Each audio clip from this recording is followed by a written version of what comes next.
Oi, gente, bom dia. Eu sou a Rosana Pinheiro, eu sou editora-chefe da Agência Plano.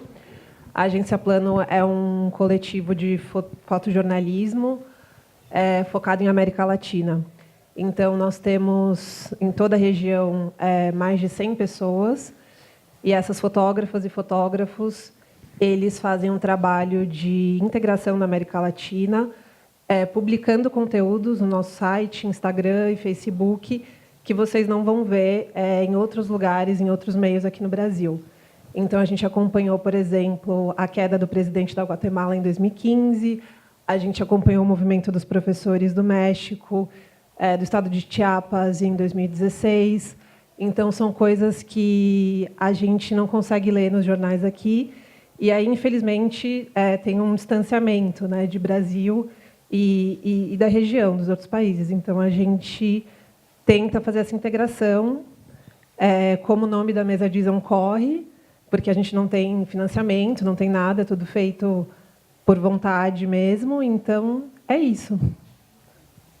Eu sou Felipe Larosa, hoje eu sou editor de fotografia da Vice, aqui do Brasil.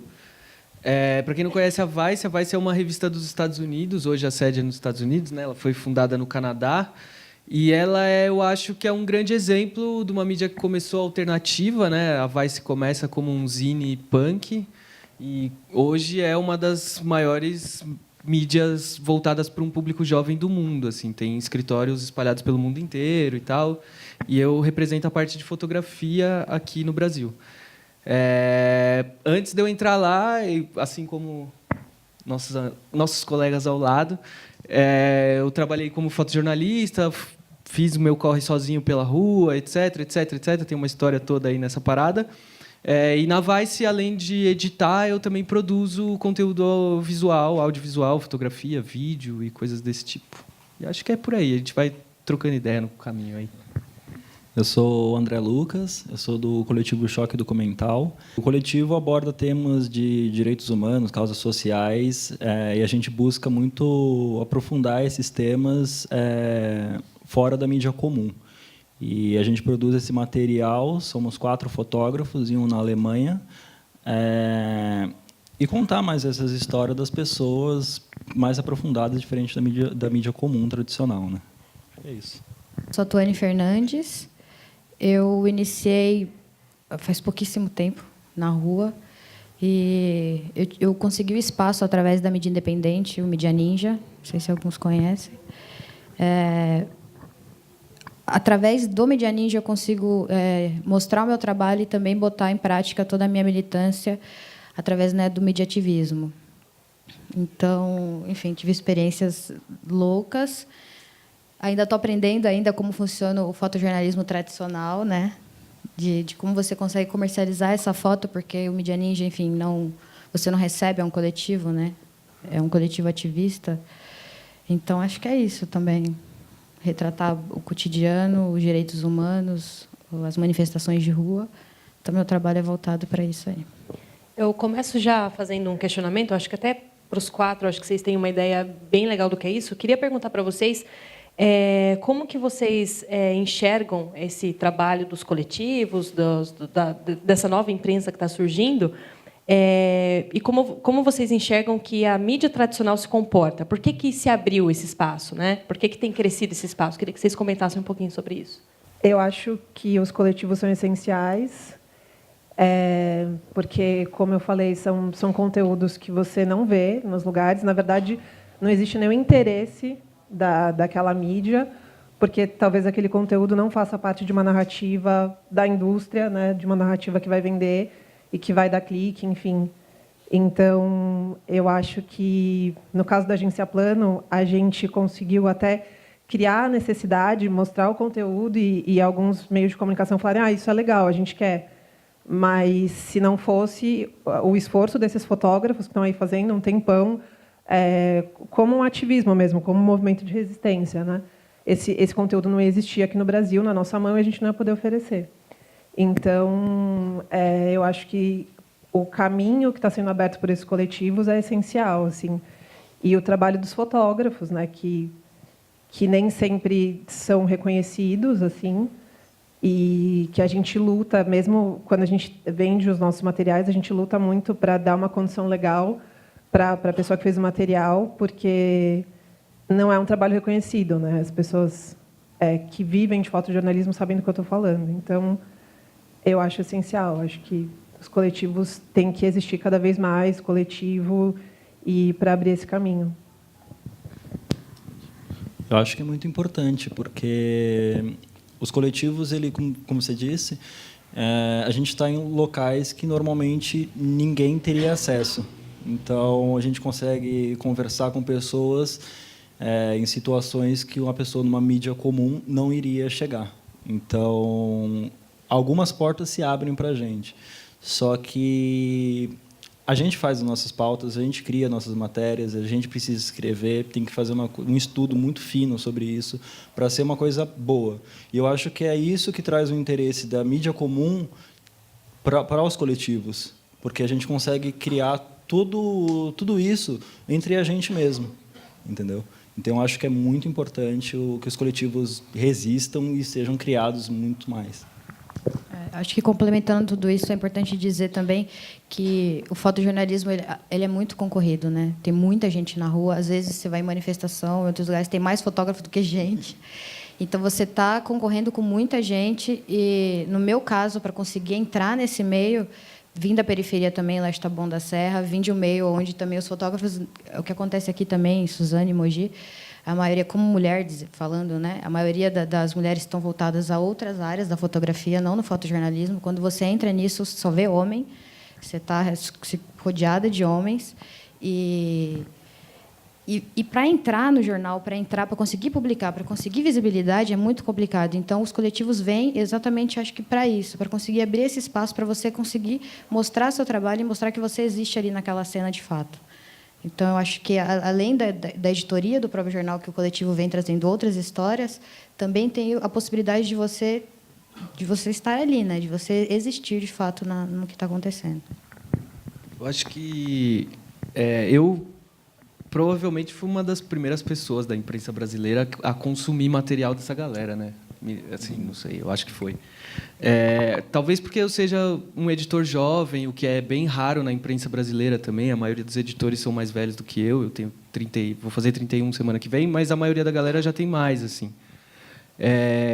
Então e também pelo meu histórico, assim, né? Eu estava presente na criação dos primeiros coletivos de São Paulo, enfim, eu estava na rua nesse momento em que as coisas estavam acontecendo, então eu já sabia que aquilo ali ia ser algo que ia fazer alguma diferença em algum momento. Então, quando eu fui para lá, uma das primeiras coisas que eu fiz foi começar a apresentar o trabalho da galera. O primeiro coletivo que eu realmente peguei para trabalhar foi o pessoal do Rua. Eles já tinham um histórico de profissionais mais voltados ao fotojornalismo, com experiência de já ter trabalhado em imprensa, mas eles conseguiram ali somar a linguagem de pessoas que tinham jeitos muito diferentes de enxergar a fotografia. Então, sei lá, para uma determinada pauta, eu conseguia direcionar para um determinado fotógrafo daquele coletivo. Eu também trabalhei bastante com o coletivo do André, né? Eles têm uma pegada mais factual, jornalismo de pegada mesmo, né? Tinham até pouco tempo atrás, agora estão virando para um lado mais histórias longas. Mas a gente trabalhou bastante com eles e tudo mais. A Tuane, eu sempre tentei roubar ela do Media Ninja ali, ficava... Acho que foi a primeira vez que eu vim de foto na vida, foi para Vice. Assim. Tipo, eu fui lá atrás dela, falei, Tuane, quero comprar uma foto sua. Aí foi mó treta, porque tipo, ela ainda não sabia direito como vender a foto. E aí, enfim, tinha o Media Ninja que queria aquelas fotos também e tal. E eu vivia enchendo o saco dela várias vezes. Eu vou lá no inbox dela, Tuane, me vende umas fotos aí. Eu mando foto para cá. Não deu muito certo ainda nossas negociações, mas a gente sempre está ali, né? E, para além disso, eu acho que assim, um ponto importante para se olhar nesse negócio dos coletivos, né? Eu sei que os fotógrafos e fotógrafas que fazem parte disso estão pensando na fotografia, mas eu acho que também é preciso pensar no mercado da fotografia, né? Os coletivos eles vêm influenciados pelo mercado. Esse problema das agências pagarem muito pouco foi também o que me influenciou a sair dessa parada de agência e fui buscar meu caminho. Eu não fui pelo lado dos coletivos, eu fui sozinho, que sei lá eu por quê também, e aí acabei achando o meu lado. Mas a galera que saiu inicialmente saiu por conta de um problema do mercado, né? O mercado pagava muito pouco, não dava condições trabalhistas, então você não tem um vínculo com a agência. Se você morrer trabalhando para a agência, morreu. Já era. Os caras não te dão um centavo, nada, nem... Enfim. Até tem uma história engraçada, acho que vale a pena, para entender mais ou menos esse rolê da agência, para quem não é da fotografia. Eu, há muito tempo atrás, tinha sofrido uma agressão da Polícia Militar, eu denunciei essa agressão, etc, etc, etc. Anos e anos depois, alguém da agência que eu trabalhava na época me ligou, falou, cara, por que você está denunciando essa parada? Você nem trabalha com a gente, não sei o que. Os caras me ligaram me comendo, assim. Eu falei, pau no seu cu, velho. Tipo, vocês nunca me deram nada, nunca me deram esse apoio que agora você está falando, tá ligado? Então, essa é a relação com eles. Assim, não tem relação trabalhista, não tem um pagamento justo e, enfim, é um trabalho muito longo vender as fotos. Então, os coletivos também têm esse pensamento de mexer o mercado. Eu acho que isso sempre tem que estar frequente nas ideias. Assim. O Felipe falou sobre o mercado e tem uma observação interessante assim no surgimento desses coletivos. Na imprensa tradicional, a gente tem passado por uma crise já de alguns anos, né? Eu comecei a trabalhar em redação em 2006 e, na época, eu lembro que, quando eu cheguei, trabalhava num jornal local, tinham, acho que, 5 ou 6 fotojornalistas na redação. Quando eu saí, tinham 2. Acho que tinham 3, hoje tem 2. Então, quer dizer, estão tirando mesmo, né? Tá escasso, né, essas vagas, e por isso surge a necessidade, né? E o que você falou está acontecendo bastante, conversando com o pessoal do Brasil de Fato, outros lugares também, que o repórter tá começando a fazer as fotos. Exatamente. Então, o fotojornalista ele está perdendo espaço até nisso, porque você é mais fácil você contratar uma pessoa que vai fazer as duas coisas do que, de fato, você ter... E é engraçado porque você perde em qualidade, né? A mídia tradicional acaba perdendo em qualidade, porque eu, por exemplo, eu não sou fotógrafa, eu sou jornalista, né? Eu fotografo porque eu tenho que fotografar, mas com certeza se eu tivesse um profissional que fosse comigo nessas pautas, tanto que tem o Nicolas, né? Às vezes lá na redação a gente pensa numa pauta mais trabalhada, né? E aí eles mandam um profissional, né, Nicolas? Já aconteceu de eu ir com o Nicolas para a rua, para o Nicolas ficar com as imagens, para ter uma qualidade, né? Então, coletivo surge nessa necessidade mesmo, né? Eu queria fazer uma pergunta para o Felipe. Você falou do crescimento da Vice a partir dos coletivos. Eu queria saber como monetizar esse trabalho, porque as pessoas precisam sobreviver, né? Como... Então, eu acho que há pouco tempo atrás a gente entrevistou, eu e a Débora que está ali, é repórter também da Vice, minha mulher e etc. A gente entrevistou o Luiz Braga, que é um fotógrafo do Pará, já super consagrado, enfim, bem conhecido e tudo mais. E ele, para sobreviver durante a vida inteira dele, fazendo as fotografias que ele realmente gostaria de fazer, que era fotografar o povo ribeirinho, de Belém e tudo mais, ele tinha um estúdio que ele fotografava debutantes, festa de casamento, enfim, ele fotografava a sociedade de Belém. E com esse dinheiro ele mantinha rodando o trabalho dele de fotografar os ribeirinhos, que é o maior registro, eu acho, que existe no Brasil sobre essa população, sobre as cores, sobre a arquitetura dessa galera. Enfim, é o maior estudo visual desse povo, feito por ele, bancado com essa ideia de que ele tinha um estúdio e fazia as coisas. Então, ele falou, eu mantinha essa grana entrando e fazia por fora. Isso é muito errado, se você pensar na origem da coisa, né? O certo não é o trabalho ali que ele está fazendo, aquilo ali não é importante para a nossa cultura, mas não é assim que vai funcionar. Então, eu acho que meios alternativos de grana são muito bem-vindos. Organização dos trabalhos, assim, saber se apresentar bem para a imprensa, apresentar bem o seu trabalho para o editor que vai receber o trabalho também, eu acho que é bem interessante. Tipo, você falou do lance do jornalista que faz foto. Hoje em dia, o fotógrafo faz texto. Não tem como se desvincular disso. Tem que fazer, tem que escrever, tem que saber descrever sua história. Se você me enrolei. Se você vai se inscrever num edital, num prêmio, alguma coisa assim, você tem que saber descrever seu processo, seu trabalho. Se você vai mandar seu trabalho para um editor de foto, para uma agência, para qualquer um que seja, você tem que saber descrever bem o que você está fazendo, ou contar um pouquinho daquela sua história em texto e tudo mais. Então, acho que se apresentar bem as coisas que você tem é um caminho legal das pessoas irem conhecendo e tudo mais. E as portas de visibilidade, né? Mesmo as pessoas que a gente acha que não está vendo o trabalho dos coletivos, estão vendo sim. Os caras estão vendo, estão pagando um pau, estão achando aquilo da hora, só não tem como incluir no sistema deles, que é um sistema já fechado, tradicional. O coletivo não consegue, muitas vezes, entrar no jornal, porque tem o sistema do jornal de compra de fotos.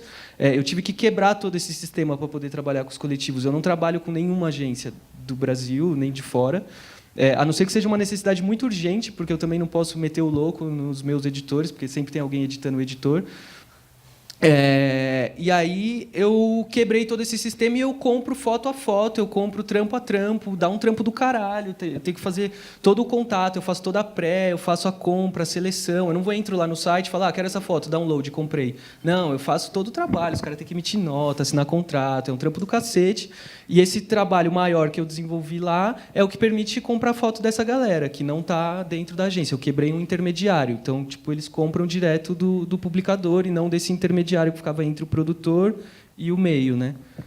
Então, acho que essas coisas. Não, e eu acho muito importante isso que você está falando, porque muitos fotógrafos que mandam e-mail para a gente, fotógrafos mandam material, eles ainda ou não estão organizados no sentido de vender o material mesmo, ou nem acreditam que eles vão conseguir vender para a Vice. Tipo, imagina que meu material vai estar na Vice. E muitas vezes a gente fala, não, calma, vamos organizar. O que você tem de material? Você tem algum texto? Me conta a história dessa foto.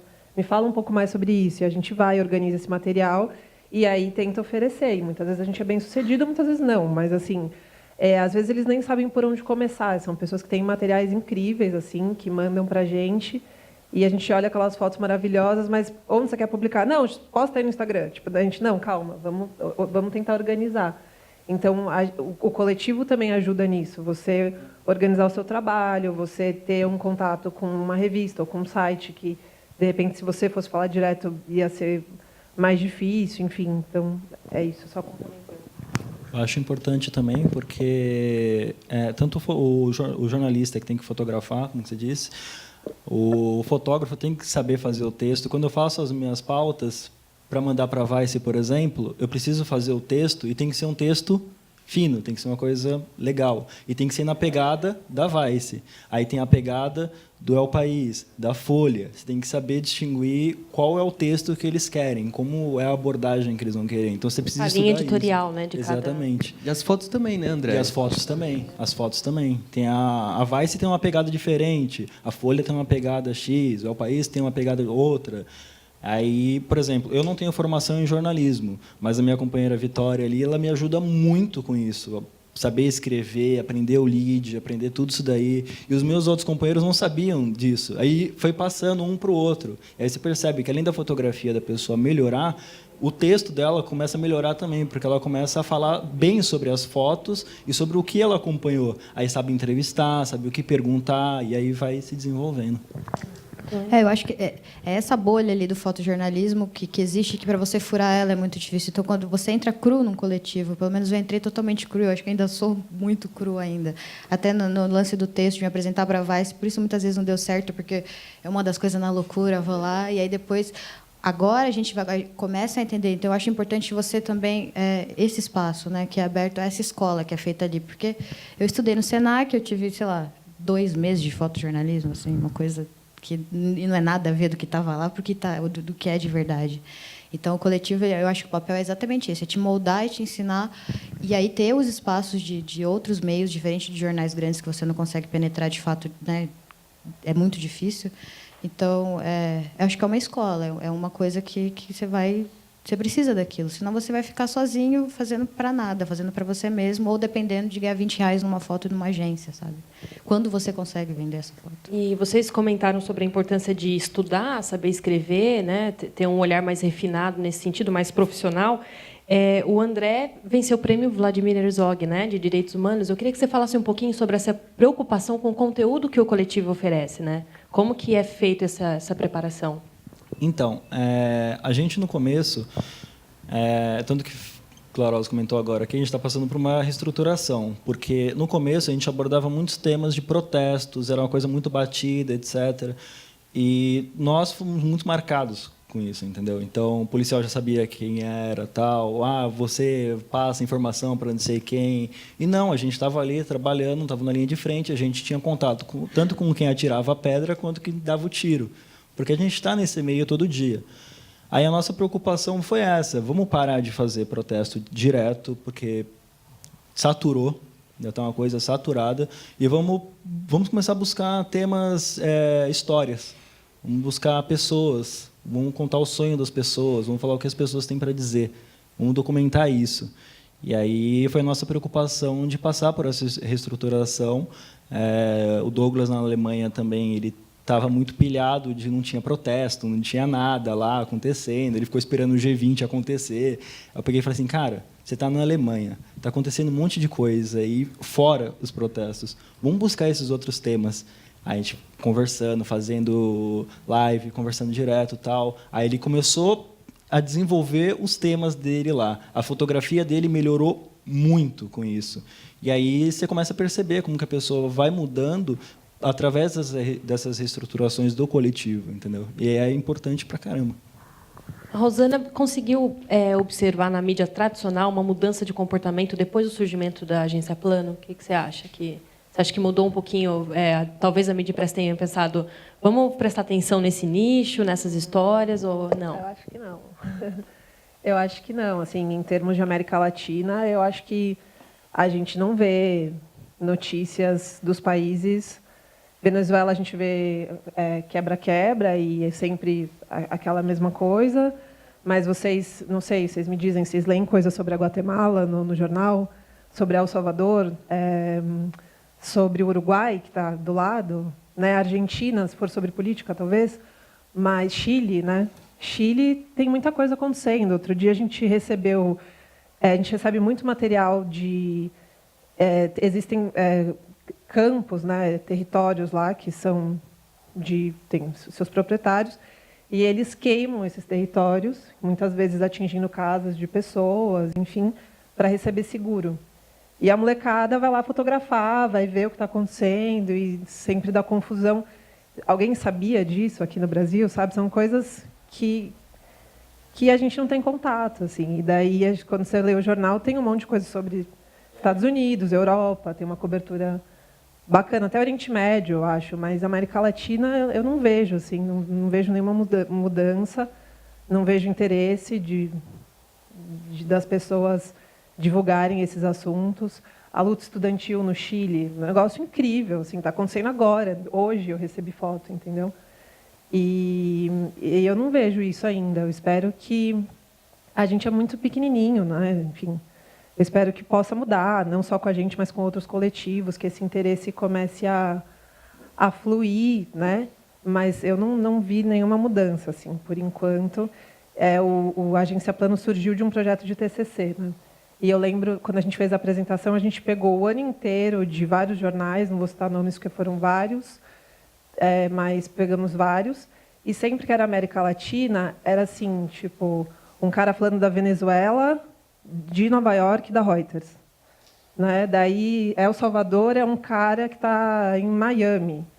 E daí, sei lá, aí o cara que está falando do Chile está na Argentina, mas é da Reuters também, a gente pode, possivelmente um americano, não sei.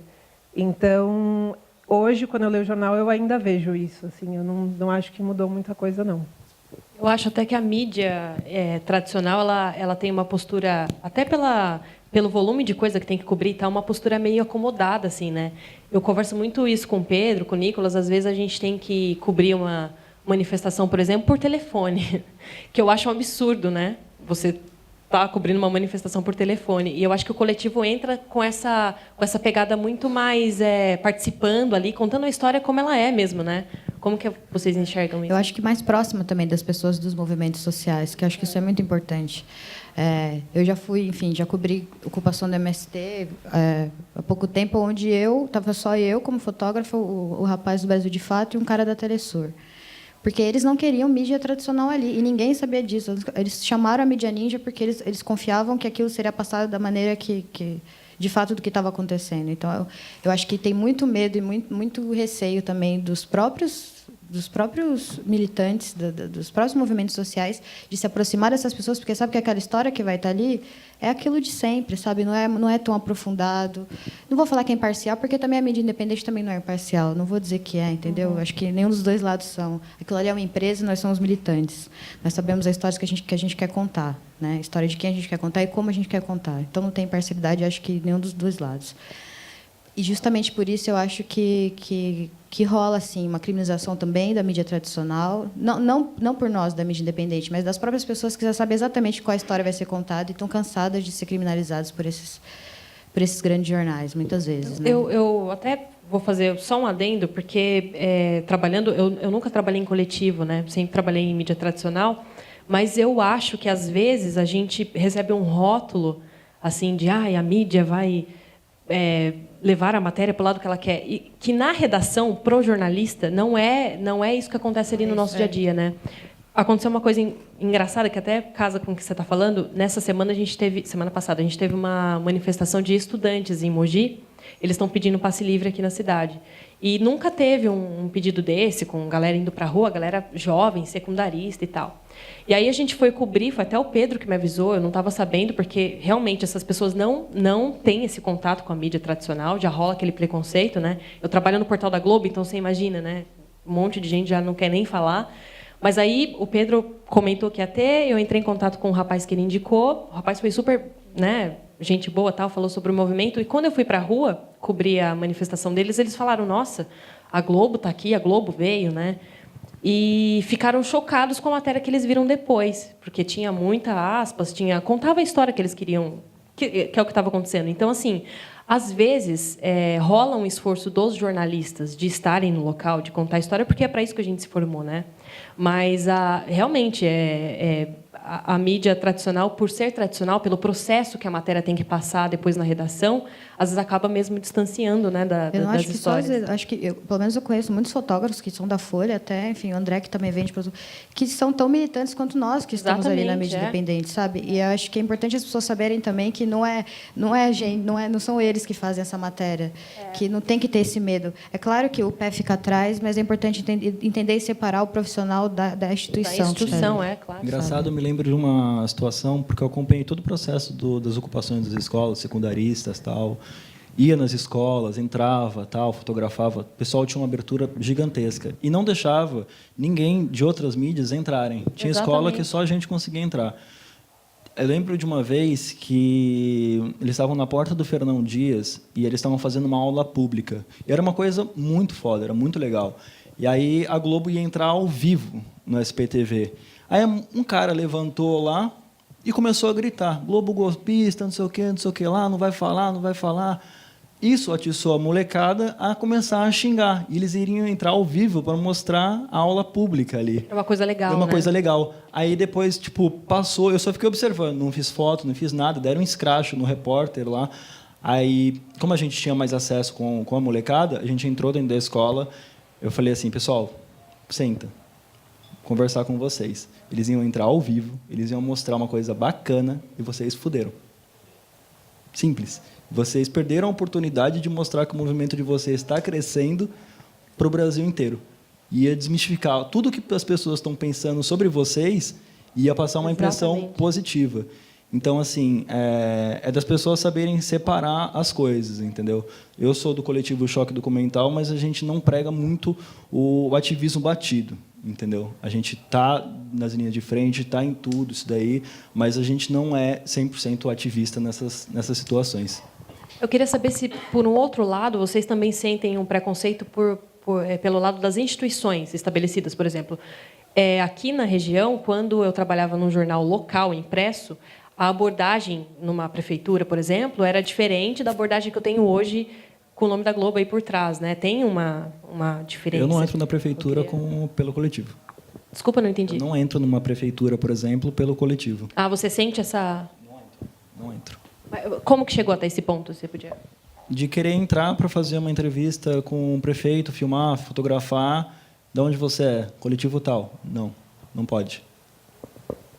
E aí você coloca isso nas matérias que tentaram? Não pode. Não deixa entrar porque não está vinculado a nenhum veículo conhecido. Agora, se eu falasse, eu sou de uma agência, aí a pessoa, tudo bem, você pode entrar. Quer passar pela assessoria deles e tal. Por quê? Porque eles veem os coletivos como pejorativo para eles, né?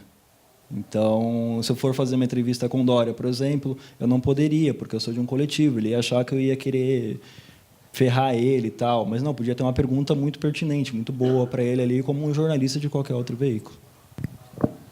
Não, eu ia falar que da minha experiência aqui em São Paulo é muito difícil com instituições também, porque agência plano, mas quem são vocês? Mas é muito pequeno, às vezes as pessoas não dão importância.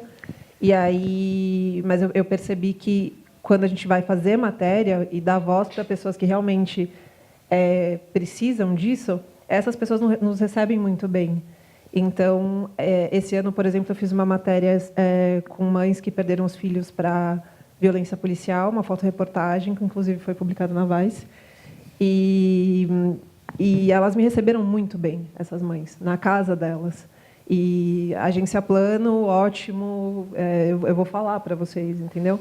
Então, o que eu comecei a falar para as pessoas do coletivo vamos procurar quem quer ser ouvido, quem precisa ser ouvido. Vamos dar voz a essas pessoas e vamos deixar quem não quer, porque também já tem um monte de mídia indo em prefeitura e falando com quem tem um monte de gente em volta, vamos tentar ir por outro caminho, assim, porque é realmente muito difícil. Sem você ter um respaldo de uma empresa grande, assim, as pessoas não querem dar entrevista. Mesmo professores, especialistas, às vezes o cara fica, sério, quem sabe? Quem é a agência plano? Não quero falar. Então, eu sempre tento dar voz para quem realmente precisa de espaço e não tem. Mas mesmo a gente na Vice é difícil, tá ligado? Tipo, a gente conseguiu uma entrevista com o Haddad porque a assessoria de imprensa dele tinha não lembro se era uma mulher ou era um cara que conhecia e que falou, não, esse barato fala com o seu público, velho, se liga, vai falar com eles, dá essa entrevista. Foi uma coisa meio assim, sei lá, tinha alguém lá que sabia quem era a gente que falou, não, tu tem que dar essa entrevista. E a gente conseguiu entrevistar ele. Aí, sei lá, a Polícia Militar, por exemplo, teve uma época que eles davam mais entrevista, né? Lembra? Que, sei lá, tem o Coronel Maceira, que estava todo... quero falar com as mídias mais alternativas, eu acho que tem que ter a voz da polícia lá e tal. Ele deu uma entrevista e nunca mais, tá ligado? Então, é difícil pra gente também. Eu acho que também certeza. deve ser difícil pro pessoal do G1, assim, essa parada de entradas. Eu acho que tem bastante habilidade do próprio repórter mesmo. Eu acho que... Tem repórter que entra onde ninguém vai entrar, ele por ele mesmo, e é isso aí. Ou, sei lá, a Tuane pelo Mídia Ninja. Tipo, eu sei que o Mídia Ninja fez com que ela conseguisse estar lá nas ocupações do MST que teve agora. Mas eu aposto que se ela chegasse como Tuane para algum líder do MST e mostrasse o trabalho que ela fez, ela entrava também, tá ligado? Não foi o ninja que botou ela lá, é ela que se botou lá. Então eu acho que tem essa parada, assim, eu acho que também Não, tem e muito das pessoas. eu trabalhei em redação só em TV, né? E uma época eu trabalhei na TV Gazeta, lá em São Paulo, que é uma TV pequena. E eu lembro, é isso mesmo, até eu ligava para as pessoas, para dar uma entrevista aqui para a TV Gazeta. É SPTV? Não, TV Gazeta. Mas vai passar, então, no SPTV, o que você vai... Não, vai passar na TV Gazeta, Canal 11 e tal. E, assim, a TV Gazeta é pequena, mas é grande, é na Fundação Casper Libero, um negócio... E tem isso, assim, porque também tem a nossa cultura de ter esses grupos de mídia que as pessoas estão acostumadas, né? Então, são esses nomes que você fala, isso é jornalismo. E daí, quando você fala TV Gazeta, a pessoa pensa, sei lá, na Mama Brusqueta. E eu estava lá no jornal fazendo jornalismo, né? Tentando fazer, e era muito difícil Não, e é mesmo. engraçado que assim, até a nossa abordagem aqui regional tem pauta que eu me apresento como Jamile do G1, da Globo. E tem pauta que eu tenho que me apresentar Jamile de Mogi, da TV Diário. Porque, senão, eu não consigo acesso às pessoas, né? Eu fiz uma matéria sobre as chacinas que teve aqui entre 2013 e 2015, e a gente não estava conseguindo achar as mães das vítimas, né, da molecada que morreu. E a gente não conseguia falar com as famílias porque era Globo. Elas não queriam falar.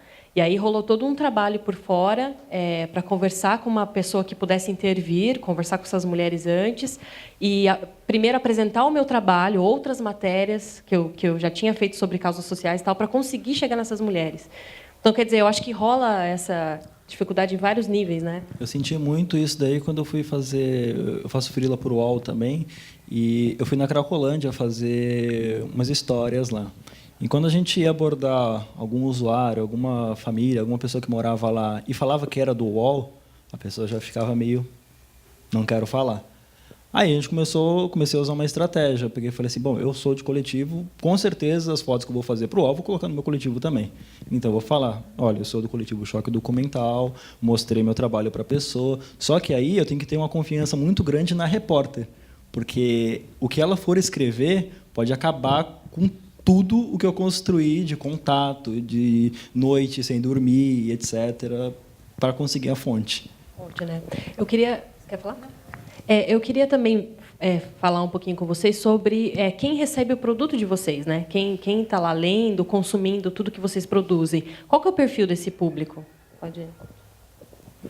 Eu acho que, no caso da Agência Plano, os próprios fotojornalistas curtem, um troca trabalho com o outro, então é um grande público assim que segue a gente, que gosta de ver os trabalhos e conhecer mais. Estudante, muito mesmo, não só de jornalismo e fotografia, mas de estudantes em geral, curtem muito, assim, os secundaristas seguem a gente e tudo isso. E aí, quando a gente vende, por exemplo, a gente vendeu recentemente bastante fotoreportagens para o Yahoo, que é um público completamente novo para a gente, assim. Então, lá nas redes sociais deles, a gente levou muito xingo, mas a gente também... Tipo, algumas pessoas vieram, curtiram, mandaram inbox, que curtiram as matérias, mas, assim, é outro público que a gente não conhece, que é um grande portal lá, que tem de tudo. E então é isso, a gente vai pegando um pouquinho, acho que, de cada público. Já vai ser uma loucura. Na Vice tem tudo. Tem nazi, tem, mano, os punk, tem uma galera que fica mandando inbox pra gente perguntando como que faz pra ser ator pornô. Tem tudo, tá ligado? Tem tudo mesmo, assim. Porque a gente publica muita coisa, assim. A Vice é muito diversa, né? A gente, desde as matérias mais sociais que os coletivos fazem, a gente faz muita matéria de comportamento, sexo, droga, música. A gente tem uma frente de tecnologia também, que fala de uma par de coisa maluca aí, sei lá... Esses dias, um dos repórteres de tecnologia chegou para mim e falou: "Ô, velho, vamos fazer uma pauta junto aí?" Falei: "Beleza, o que você vai fazer?" "Vou instalar um microchip em mim." Falei: "Caralho, velho, sério mesmo que tu vai instalar um chip em você, mano?" Ele: "Ainda não sei o que esse chip vai fazer." Eu vi um cara nos Estados Unidos que ele colocou um chip que, mano, quando ele pegava no celular dele, já ligava o celular, tá ligado? Sei lá, moleque loucão. E aí, então tem de tudo lá, né? Não sei, não dá para ter uma ideia, assim, mas diria que é uma galera mais jovem, assim, de todos os ambientes. No Choque também tem uma galera muito alternativa, tem todo tipo de gênero de pessoas ali. Não dá para especificar muito bem a quantidade de pessoas, dos estilos de pessoas, mas bastante secundarista, bastante pessoa ativista, tem bastante policial também, bastante. Enfim, é uma galera punk que tem. Acho que o Mídia Ninja é bem parecido também com o público do Choque. Eu acho que a molecada mesmo, o pessoal que está mais ligado com a situação na política do país, porque o Mídia Ninja está em tudo, assim. Qualquer um que você vai lá, os caras estão lá, a gente é quase onipresente, né? Tem de todo mundo e tem níveis, assim. Tem pessoal que é mais Mídia Ninja mesmo, que faz parte daquele coletivo de fato. Eu sou só uma colaboradora. Por isso que as pessoas me vinculam muito à minha imagem, ao Mídia Ninja, só que eu, de fato, eu sou uma colaboradora deles. Eu não faço parte da Fora do Eixo, eu não falo por eles, eu falo por mim, entendeu? Então, tem que ter essa divisão muito clara. Mas, para além, acho que do público ativista que está acompanhando a Mídia Ninja, também tem os novos fotógrafos, porque encontram ali, como eu já disse, um espaço para conseguir trabalhar, né? O Mídia Ninja ele não é um emprego, não é um trabalho. Eu não bato cartão, eu não sou obrigada a fazer o que eu quero. Eu vou nas pautas que me agradam. Se eles me usam, como eu já ouvi muitas vezes, eu também uso eles. Eu não estaria aqui se eu não tivesse tido também essa janela. Eu poderia estar como vocês estão e não tiveram que passar por isso, mas o meu caminho eu consegui por aí. Tem muita gente que está ali do meu lado na rua que é muito foda e que também não consegue espaço nem na Vice, nem em nenhum jornal, nem em nenhum lugar, porque, de fato, é um meio muito foda. E você precisa conhecer alguém sempre. E ser de Mídia Ninja não tira o seu mérito. Não tira. E isso do preconceito que eu também queria falar antes, a gente também sofre. Eu sofro preconceito por ser da Mídia Ninja, como se eu não fosse uma profissional, como se meu trabalho fosse uma bosta, como se eu fosse uma escrava e aceitasse ser passada para trás, tudo isso. E, de fato, mas eu acho que a discussão entre esse trabalho escravo e ser usada por eles, isso poderia não acontecer se não existisse a panela dentro do fotojornalismo, se todo mundo tivesse o acesso a tudo sempre, se você não precisasse ter sempre alguém que te indicasse. Então, se o pessoal da periferia também tivesse acesso a tudo isso, enfim, eu acho que dentro da Mídia Ninja, como dos jornalistas livres também que eu faço parte, você vê os secundaristas também dentro das ocupações fazendo aquelas coberturas. É isso, abrir o espaço para todo mundo ir lá contar a história, porque tem um boom, sabe? Tudo que a gente achou que ia acontecer lá atrás na ditadura está acontecendo agora aqui na nossa cara. Então é importante ter esses coletivos. Eu acho a Mídia Ninja, os Jornalistas Livres, o Choque, enfim, qualquer outro coletivo é importante para poder contar essa história e não ficar dependendo sempre dos senhores que estão lá em cima para contar essa história da gente. Show de bola, gente. A gente vai começar a abrir para perguntas. Eu queria fazer uma pergunta para vocês. Vocês falaram, acho que todo mundo aí falou que o público é um público jovem, né? Sempre tem, né? Vai ser a loucura, mas enfim, é jovem. Vocês acham que esse trabalho que vocês fazem hoje, ele vai mudar um pouco essa cabeça desses jovens que hoje acompanham vocês? Daqui a algum tempo eles vão ser mais jovens, né? Você acha que esse trabalho que vocês fazem vai mudar esse conceito? Essa é a ideia, né, a princípio? Eu acho que o jovem que muda assim o meu trabalho, pelo menos o nosso trabalho, porque, por exemplo, no Chile, os próprios secundaristas que estão na militância, eles mandam foto e eles escrevem coisas sobre o que eles estão fazendo ali. Então, eles estão muito próximos do movimento. Acho que a Tuane também, mais ou menos nessa linha. Então, essa juventude está mudando o jeito que a gente vai consumir, né? O material que a gente vai consumir está vindo dessas pessoas que estão falando, olha, aqui tem uma coisa que vocês precisam ver. E então elas mandam a foto, elas fazem o conteúdo. Então acho que é esse caminho, assim, mais ou menos. Eu acho que para além disso, assim, eu converso muito isso com o Pedro, com o Xavier, que organizou aqui, presidente da porra toda ali, como ele ficou zoando. Você que é o presidente. A gente conversa muito sobre essa parada do fomento da fotografia, assim, do tipo, do quão a gente precisa espalhar o que a gente produz, assim, do quanto a gente precisa de vários caminhos. É muito o que a Tuane falou. É óbvio que não vai dar para todo mundo publicar na Vice, é óbvio que não vai dar para todo mundo publicar, principalmente na Folha, nos outros veículos, G1, seja qual for. Não tem espaço para todo mundo, isso é um fato, tá ligado? Tem muito mais profissionais do que vagas. Quando eu fui procurar meus primeiros empregos em jornais, pelo amor de Deus, mano, eu tinha, sei lá, dá desespero, não dá não? Vocês também estão ligados bem como é que é isso. Eu lembro de ter gravado tipo uma imagem de um... Eu gravei uma imagem que passou no Jornal Nacional, etc., da Polícia Militar invadindo um hotel e tudo mais. A Folha era uma imagem que ninguém no mundo tinha, tipo... Minutos depois que a Folha me ofereceu 200 conto pela imagem, a Reuters me ligou, agências da Alemanha me ligaram. Tipo, virou uma loucura essa imagem, porque eu cedi de graça para o Jornal Nacional, porque eu não tinha espaço e eu queria entrar de alguma forma. É o que a Tuane está falando. Tipo, não é os caras que usam ela também usa o espaço que eles fornecem. Então, tipo, entre ganhar R$200 da Folha, quanto custa um anúncio publicitário no Jornal Nacional? Sei lá. Muita grana. E a minha exigência com os caras foi, mano, vocês vão exibir minha imagem, mas eu quero meu nome muito claro que essa imagem é minha, senão eu processo vocês na sequência. E aí, tipo, toda a exibição da minha imagem tinha o nome ali, pá, enfim, isso mudou o game pra mim, tá ligado? Mas essa galera toda que está nessa situação totalmente adversa está construindo uma outra parada que nunca existiu. Essa parada que essa galera está construindo, daqui a anos, vai ter que ser representada como a geração que fez essa parada. Eu brinco muito que é a geração 2013, tá ligado? 2013 é uma quebra na fotografia nacional, surge um monte de gente, depois começa a surgir mais um monte de gente em consequência do que surgiu ali em 2013, toda essa organização dos coletivos, uma mana organizando o primeiro coletivo de meninas do Brasil, sei lá, se não da América Latina, não sei se tinha outros antes.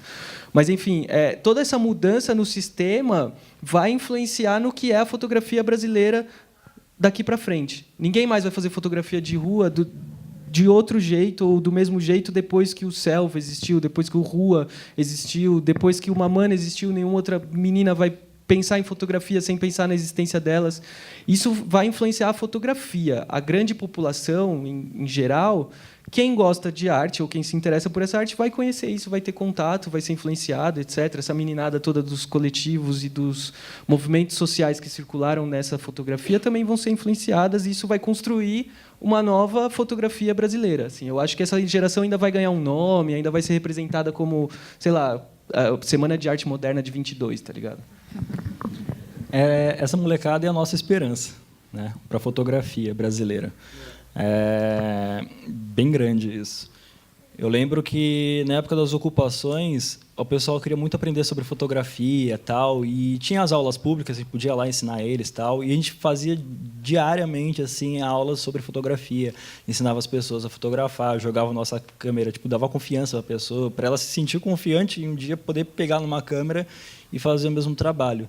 E aí, depois de um tempo, tipo, isso aí foi em 2015, agora eu vejo tipo, um monte de menina daquela época com câmera na mão, fazendo ensaio delas mesmas, ou de protesto, ou de outras coisas, fazendo ensaios. E eu acho isso muito bacana, porque vai criando outros coletivos.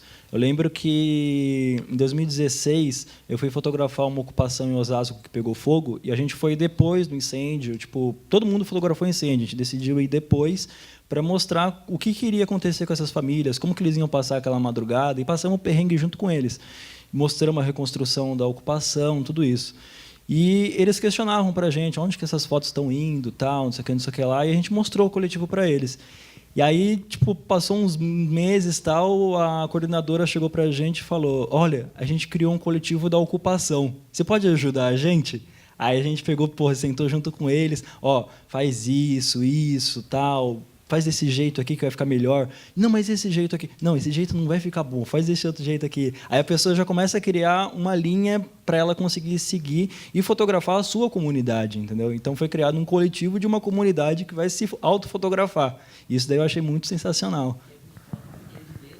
Exatamente. Exatamente. É o olhar deles. É a visão que eles têm deles mesmos para as pessoas, entendeu? São as pessoas contando as suas próprias histórias, assim. Vai abrindo espaço para tudo. Né? Acho que esse boom que está acontecendo aí nas ruas é isso. E quando você vê os coletivos, você vê que essa história sendo contada é totalmente diferente. Acho que essa que é a graça, porque é a gente que está contando. sabe? É o militante que está ali fazendo aquilo, porque aquilo também contempla ele, de certa forma. Diferente, claro que nos jornais tem, mas o que eu estou dizendo é que toda a construção desse coletivo, ela te leva para outra coisa, para uma coisa além, para uma coisa além de uma editoria que você tem que respeitar. Porque é você que está fazendo aquilo, é você que está contando a história. Então, você não tem regra. Porque é isso, não tem regra, você não tem que respeitar, não, sabe? Você não responde a ninguém, você responde a você, ao seu coletivo e ao que você acredita, que o caminho que deve ser levado. E eu acho que estar em coletivo também te dá a chance de estar no lugar certo na hora certa, né? A impressão que eu tenho é que as fotos de coletivo são tão não desvalorizando quem trabalha na imprensa tradicional, mas a gente às vezes fica preso ali na pauta que já está marcada, né? E deixa de ver o que está acontecendo espontaneamente, né? Eu acho que essas fotos de coletivo são tão verdadeiras por isso, né? Você está na hora certa, no lugar certo. Em algumas situações, por exemplo, quando você está na Folha, você tem condições de chegar a determinado local com uma velocidade maior. Por quê? Vamos fretar um avião, um helicóptero, ou o que for. Você do coletivo, você precisa se bancar. E o pessoal em volta de você te fortalecer para você conseguir chegar até lá. Às vezes você não tem dinheiro para chegar num local X, porque, é muito caro. Então, como que você vai para lá? Entendeu? Então, tem esse termo também que tem essa facilidade dos contatos, mas essa dificuldade também de verba, entendeu? Eu ia falar, e também tem a facilidade de, às vezes, você está no lugar onde a pauta está acontecendo. Não precisa ser uma manifestação, mas, de repente, você mora numa cidade, não sei, que tem uma questão X e você está lá. Você vive aquele problema. Então, é muito mais fácil você fazer essa pauta do que a Folha, tentar lá da redação, escrever uma pauta, já tentando imaginar como vai ser, né, e falando horário, não sei o que, uma coisa mega quadrada para chegar lá e transformar em realidade. Então, acho que nesse sentido, às vezes a gente leva vantagem, porque a pessoa já está ali no lugar, vive aquilo, exatamente. Pergunta. Em tempos tão sombrios, né, que a gente está vivendo, eu queria que vocês falassem um pouco da fotografia como ato político. A importância da fotografia como ato político, né? A gente falou sobre a Nair hoje mais cedo, né? Ela fotografou lá atrás todas as fotos dela, Evandro Teixeira. Você vasculha lá os anais da história e vão ter fotos da época da ditadura. Que nem o presidente Larosa falou, daqui 20 anos, a geração 2013, né? Somos nós, né? Me incluo nessa também, E eu queria que vocês falassem um pouco dessa coisa da fotografia como ato político, como uma imagem política mesmo do que está acontecendo no país. Bom, eu especificamente, não sei da história deles, mas eu só estou aqui por conta desse ato político, porque eu descobri que a minha câmera é a minha arma para combater isso. Eu fui militante primeiro, assim como a Mel falou, a minha militância veio antes da minha profissão. Eu descobri na minha profissão uma forma de poder mostrar tudo aquilo, mostrar aquelas pessoas que são tão criminalizadas e contar a história do que está acontecendo na minha geração, né, na minha vida, o que está acontecendo ao meu redor. Então, para mim, eu não consigo enxergar a minha fotografia como não um ato político. Não só da manifestação em si, né? Mas também das histórias dos personagens que eu também já estou saturada assim, de manifestação. Chega uma hora que você fica, meu Deus. E você começa a buscar outras histórias, e aí entra também o poder do coletivo de deixar próxima dessas histórias. Você consegue, se eu quiser ir lá passar meses com o MST, eu posso chegar no líder dos caras, que eu tenho o WhatsApp deles, sacou? Porque é muito próxima essa relação que você consegue ter. Então, para mim, não há fotografia sem ser um ato político. Eu não consigo enxergar de outra forma, no meu caso. Eu acho que é importante, porque eu me lembro, quando eu era moleque, eu via muitas coisas erradas acontecendo, por exemplo, na escola onde eu estudei, todas as dificuldades que eu passei na escola, colegas meus passaram. Ali onde eu moro, tinha na 12 de outubro, ali na Lapa, era vários camelôs. E direto a GCM ia lá, descia o cacete neles, e nunca ninguém mostrava isso. E eu ficava, por que ninguém está mostrando isso? Eu tinha, 8 anos, 9 anos de idade, e ficava puto com isso. Aí eu botava isso na minha cabeça. Quando eu crescer, vou comprar uma câmera e vou mostrar o que está acontecendo ao meu redor e aonde eu puder mostrar. Por isso que eu acompanhei muitos protestos secundaristas, por isso que eu me envolvi muito, acabei me ferrando muito com isso também, mas não me arrependo de nada, porque a foto do prêmio ela foi para um discurso que teve na ONU para falar sobre a violência policial com eles. Então, para mim, teve uma importância muito grande. Linda, maravilhosa. Uma grande foto. Só interrompendo rapidinho antes do Felipe falar, falando da Nair, o que eu falei para ela na gravação que eu fiz com ela foi exatamente isso. A Nair, ela tem um trabalho muito foda que vai além do trabalho dela como fotojornalista. Tem o trabalho que ela fez no Sisal, que é uma plantação, enfim, tinham máquinas e a população inteira dessa cidadezinha perdia membros nessas máquinas. E a Nair foi lá, fez essa pauta por causa do jornal, voltou para casa e falou: não é possível que essas pessoas estão perdendo braço, perna para poder trabalhar. O que eu posso fazer para conseguir mudar isso? E ela falou com uma amiga engenheira e fizeram um breque nessa máquina que é usado até hoje. Então, por conta de... Entendeu? É além de uma foto, é, de fato, uma mudança que você quer proporcionar para aquilo. Então, por isso que acho que entra o ato político. Você acredita que você vai poder mudar alguma coisa, da mesma forma que você queria mudar, e eu acho que hoje você muda. Enfim, acho que todo mundo aqui tem isso, essa vontade. Então, era só isso. Eu acho que é isso mesmo que a Tuane falou. Acho que quase toda fotografia que conta sei lá, né, que tem essa intenção de contar histórias é um ato político da própria pessoa, assim. Eu não conto uma história que não me representa, assim, é muito difícil, a não ser, né, essa parada, tipo, eu trabalho num veículo e eu faço essa pauta porque é o meu trabalho. É a mesma coisa, sei lá, você contrata uma pessoa para construir a sua casa, ela constrói a sua casa. Mas o que eu fotografo pensando em mim, Felipe, eu não vou tanto para o lado político específico, assim, tão claro como eles estão indo, mas eu tenho ido mais para um lado político-cultural, assim, né? Eu faço trabalho com os trabalhos que eu mais gosto, que eu faço e proponho para a Vice, são esses, assim, sei lá, trabalhar, porque eu sempre tive esse lado, assim, meio que de conhecer de querer conhecer muita gente, de querer participar do rolê de todo mundo, de, tipo, sei lá, ficar muito na rua, meio molecagem mesmo. Eu gosto dessa parada da molecagem, assim. Então, tipo, os protestos, para mim, me atraía muito mais o lance da molecagem, da treta, da adrenalina, de correr da polícia, não sei o quê e tal, o que aquilo representa para toda essa juventude como energia, assim, saca? Tipo, estamos desprendendo uma puta energia a favor disso aqui, e essa parada me atrai, assim. Então, tipo, sei lá, os moleques que se reúnem na Zona Norte, que eu já acompanho há um tempo, que tem, tipo, um bonde de empinar a moto, tá ligado? Tudo isso, esse bagulho que fica nas sombras ali e que, ao mesmo tempo, é um movimento cultural, digno, genuíno e real, né? E que as pessoas tratam, às vezes, com preconceito, me atrai pra caramba, assim, essas paradas. Então, acho que tem essa coisa. Tem aquela máxima que fala que uma imagem fala mais do que 1000 palavras, né? E isso a gente acha que é totalmente verdade, assim. No G1 tem uma orientação que eles sempre dão para a gente, de sempre humanizar as pautas que a gente está trabalhando com foto, se possível. A melhor foto que a gente puder fazer, ou puder, sei lá, comprar, pegar de colaborador, enfim. E isso tem muita verdade, porque quando eu estava cobrindo as chacinas, e a gente não conseguia contar essas histórias de forma humanizada, porque não tinha imagem, a gente não tinha rosto dessas vítimas, a audiência para essas matérias era uma. Depois que a gente conseguiu identificar essas pessoas, contar essas histórias, com fotos de onde elas moravam, quem era a mãe daquelas pessoas que morreram, a audiência foi outra. E o trato com o assunto foi outro, né? As pessoas começaram a perceber que estava acontecendo um problema grave na cidade e que não era justo, né, o que estava acontecendo. E nas primeiras matérias, quando só tinha texto, por algum motivo não chamava atenção. Então, eu acho que a foto tem, sim, essa missão política e missão social, sobretudo, né? Eu acho que é bem isso. Alguém? Bom dia a todos. Meu nome é Vanderlei. Eu já estou há alguns anos aí na fotografia, especificamente no fotojornalismo. E ontem eu estive aí com o pessoal participando da abertura. E eu queria, desde já, parabenizar aos coletivos, que eu acho muito importante, né? Como bem dito, como foi falado aí, a importância que tem essas fotos que não consideramos fotos tradicionais, né? Muitas vezes a gente vai em manifestação e a gente vê fotos de alguns fotógrafos que contam uma história que vem de dentro de um jornal.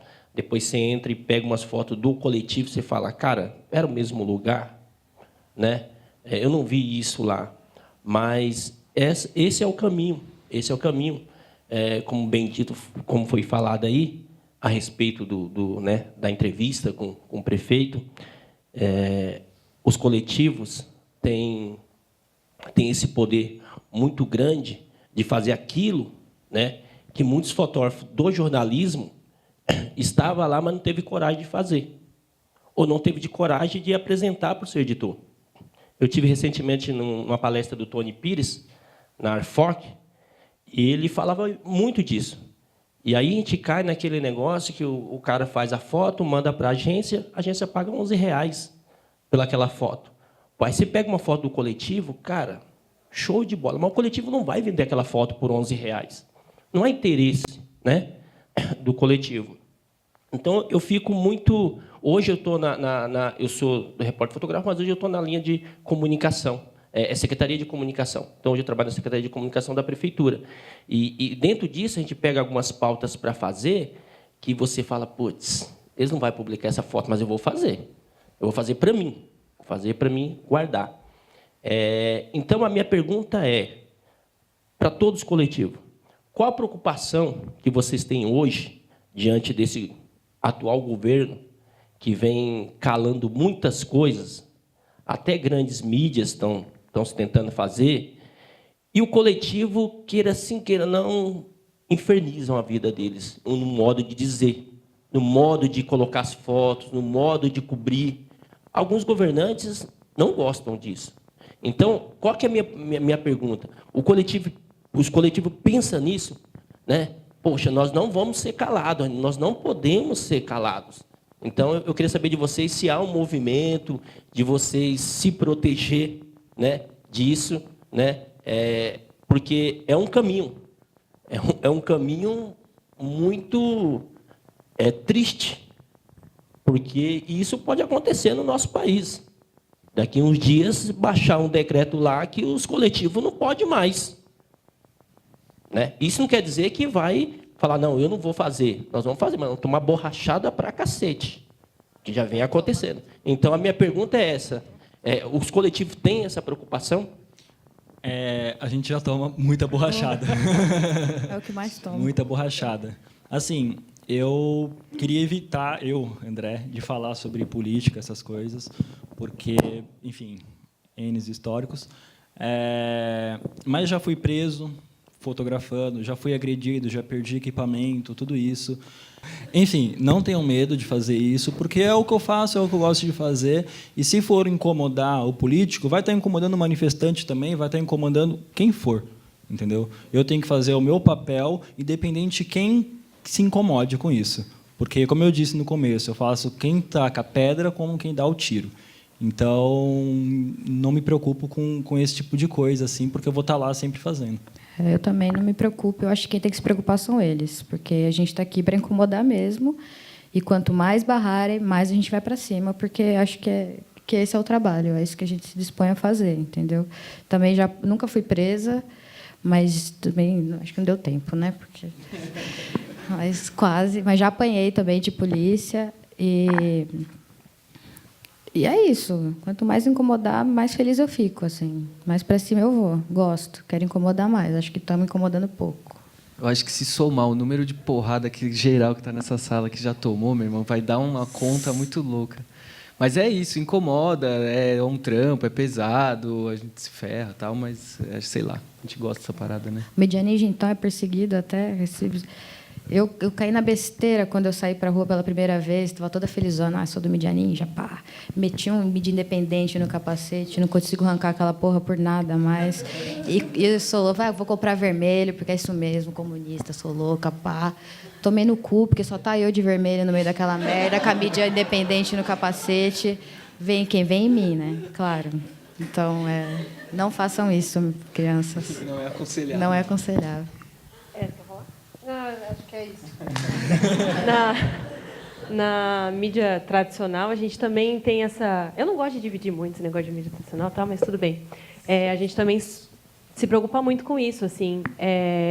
Por sorte, a gente está vivendo um momento no Brasil, e até no jornalismo, de lutar por um jornalismo mais transparente, tanto na denúncia, né, das coisas que estão acontecendo, quanto no nosso próprio processo de apuração. Né? Hoje a gente tem uma preocupação muito grande em quando vai fazer uma matéria investigativa, deixar esse produto de apuração disponível para o público, né? Disponível para quem está lendo, saber como o jornalista chegou naquela informação. Eu acho que isso é muito importante.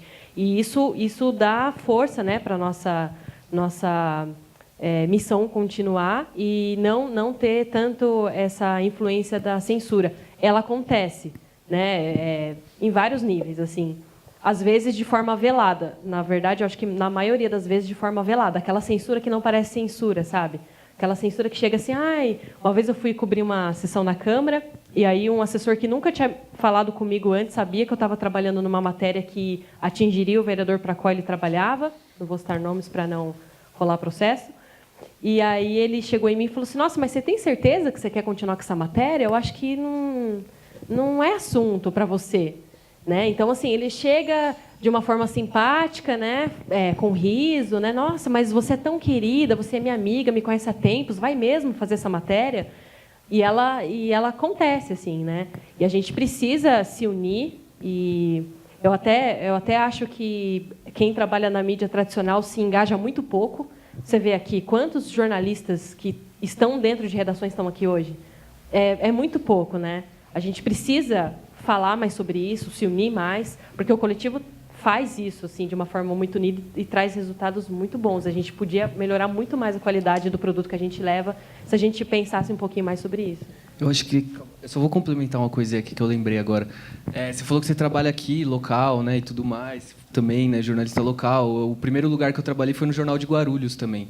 E quando a gente vê esses números, né, de jornalistas assassinados e etc e tal, a gente sempre fala, pô, mas onde é que essa galera tá morrendo? Tá morrendo nessas cidades pequenas, tá ligado? Tipo, nas cidades menores, tipo, é muito difícil tu ir lá e matar um jornalista da Folha, mas em Guarulhos, se você for falar do político errado, o cara vai te ameaçar na cara dura, que nem o cara fez com ela, entendeu? Você não quer desistir dessa matéria, não?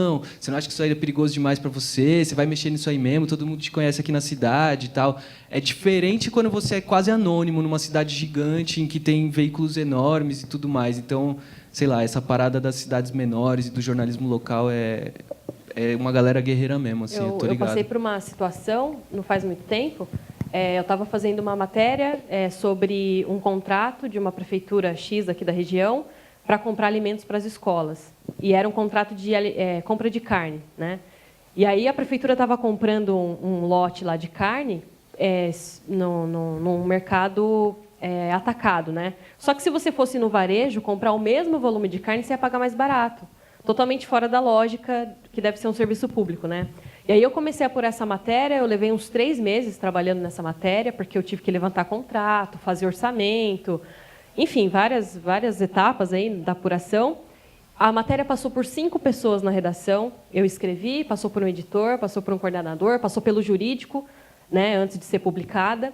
E aí, quando eu cheguei na fase de ter que apurar com o órgão público por que aquele contrato estava sendo feito, eu comecei a ser assediada por uma assessora de imprensa. Só que ela ligava para mim, ela não ligava na redação, ou então não mandava e-mails para mim no e-mail oficial, que foi o que eu solicitei informação para ela. Ela fazia isso nos meus e-mails pessoais. Ela me ligava no meu celular, ela me ligava no e-mail pessoal, perguntando se eu tinha entendido o que o secretário dela falou e se realmente eu ia ter que fazer aquela matéria. A matéria acabou saindo, né, passou por todo esse filtro, todo esse trabalho, a matéria foi publicada e foi a situação que eu passei foi assim inesperada e totalmente preocupante, assim. Essa assessora começou a me ligar várias vezes e ela chegou aí na redação, ela entrou na TV sem ser anunciada, sem qualquer impedimento, passou pela segurança, puxou uma cadeirinha, sentou do meu lado e falou assim: abre para mim os seus materiais de apuração que eu quero ver. E assim, é totalmente livre dentro da redação. Não houve qualquer impedimento. Até a chegada dela até mim, assim, não houve qualquer barreira. E aí ela sentou do meu lado, ficou pedindo esse material de apuração. Eu falei que eu não ia passar, porque eu não trabalhava para ela, trabalhava para uma empresa, que ela teria que solicitar isso de forma oficial para a empresa. E se a empresa achasse que deveria, aí sim a gente podia entregar para ela esse material. Aí eu vi que eu não ia ter respaldo nenhum ali na hora, né, de alguém para intervir, enfim, e impedir aquele assédio. Eu falo até começa a tremer. E aí eu dei uma de louca, assim, falei para ela: e também nem está aqui, está em outro lugar, volta amanhã às 2 horas que eu trago no pendrive para você. Mentira, estava tudo lá. E aí ela foi embora, porque ela viu que eu não ia entregar, tal, consegui enrolar ela. E aí eu percebi que eu estava sozinha, assim. E eu acho que acontece isso por 2 motivos, né? Uma, que a gente não está preparado e nem educado para enfrentar esse tipo de situação. E outra, que aqui na região até então o assédio rolava tranquilo. Ninguém nunca bateu de frente, né? Eu acho que essa assessora deve ter feito isso várias vezes, em várias redações, e ok, entendeu? E por isso que eu acho que a gente tem que falar e denunciar mesmo, porque parece que não, mas acontece todo dia. Assim, tem assédio, sim, e se a gente deixar rolar, chega a níveis piores, como morte, como de repente o seu carro é roubado, sabe? Eu tenho um colega que trabalhou comigo que ele fez uma denúncia de um prefeito de uma cidade bem pequena que tem aqui. Quanto menor a cidade, pior é politicamente, mais podre é, né? Porque é mais fácil de roubar. E aí ele fez essa matéria denunciando esse prefeito e, engraçado assim, 2 semanas depois que a matéria foi publicada, o carro dele foi roubado na porta da casa dele, foi furtado, né? Na verdade, ele não viu a hora que levaram embora, na porta da casa dele, e apareceu o carro queimado num outro bairro da cidade. Queimaram o carro dele. A gente sabe que não foi um furto comum, é muita coincidência. A gente sabe que foi político, sabe? Mas aí fica por isso mesmo, assim, ninguém vai atrás, ninguém denuncia, e isso é muito triste. A gente precisa se unir mais e se encontrar mais vezes fora desses espaços públicos para nos formar, para estarmos juntos dentro desse debate. Porque nós podemos falar de uma desocupação, como foi do Hotel Cambridge, que até filme virou, e está lindo aquilo. Nós podemos falar também, que também foi um dia bem difícil nas nossas vidas, né? Venhamos e convenhamos. Como também podemos falar sobre a desocupação no Miguel Badra, na região do Raspadão, lá na Nova Poá, e de outros pedaços, em Guararema, especulações imobiliárias. Nós precisamos nos unir muito aqui na região do Tietê. Eu só fui para o Guerrilha, em São Paulo, porque eu não conhecia coletivos aqui, porque a Riverdale ainda não existia. Em 2013, não, né? Ainda não existia. Mas eu imagino que uma geração de jornalistas hoje, que estão saindo da faculdade aqui da nossa região, precisam ter, nós também, como Norte, se encontrar conosco aqui e poder trabalhar em cima disso. Nós precisamos formar essa galera também. Nós temos um movimento secundarista aqui na região. Em Itaquaquecetuba, a filha do presidente da CUT de São Paulo, ela é líder do movimento. E olha que bacana, só que eles não têm referencial. Eles não sabem os jornalistas que eles podem se aproximar. Quem são os jornalistas de esquerda? E eu vou falar assim, jornalistas de esquerda. Quem são os jornalistas ativistas, os militantes aqui da região do Alto Tietê que vão contribuir para que essa pauta chegue? Então, é muito importante que a gente saia daqui hoje com um pouco da reflexão de que forma nós podemos nos formar e nos unir um pouco mais. Porque essa é a intenção de um coletivo, né? Que a gente esteja juntinho da cerveja, mas também na hora do trabalho. Queria só colocar isso mesmo. Foi muito bacana reencontrar vocês. Faz muito tempo que eu não vi o André, não vi o Laros. E, porra, bacana mesmo. Foi até um pouco saudosista da minha parte, assim. Lembrar de tudo que passamos desde 2013 até agora. Né? Foi muito bom. Foi muita muito correria. massa. Mas é importante isso daí que você levantou, porque, assim, com as situações que eu passei, eu tento evitar falar sobre, mas é importante deixar claro tudo o que aconteceu, que, sim, fui perseguido pela polícia, sim, fui agredido, sim, tinha viatura parada na porta de casa.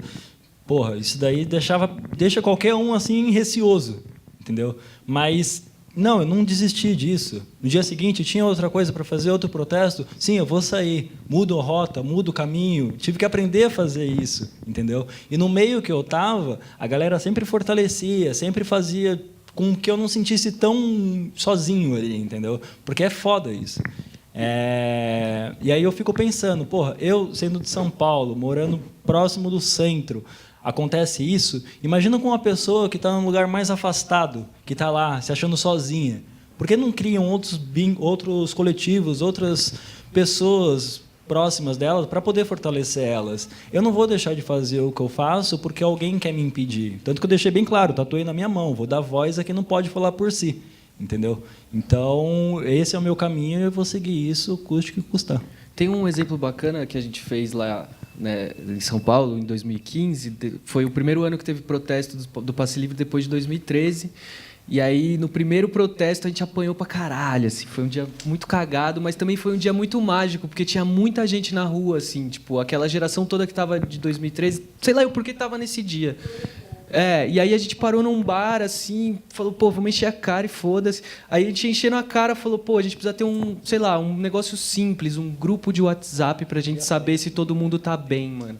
Tipo, tá ligado? Tipo, o André de repente some, tipo, tinha mais alguém com o André, aí já avisa, ou o André sumiu, ou tipo, pô, onde vocês estão, o que está acontecendo, por onde vocês estão indo, troca de informação rápida, saca? Tipo, essa coisa de proteger em grupo, olha lá, nosso grupinho lá,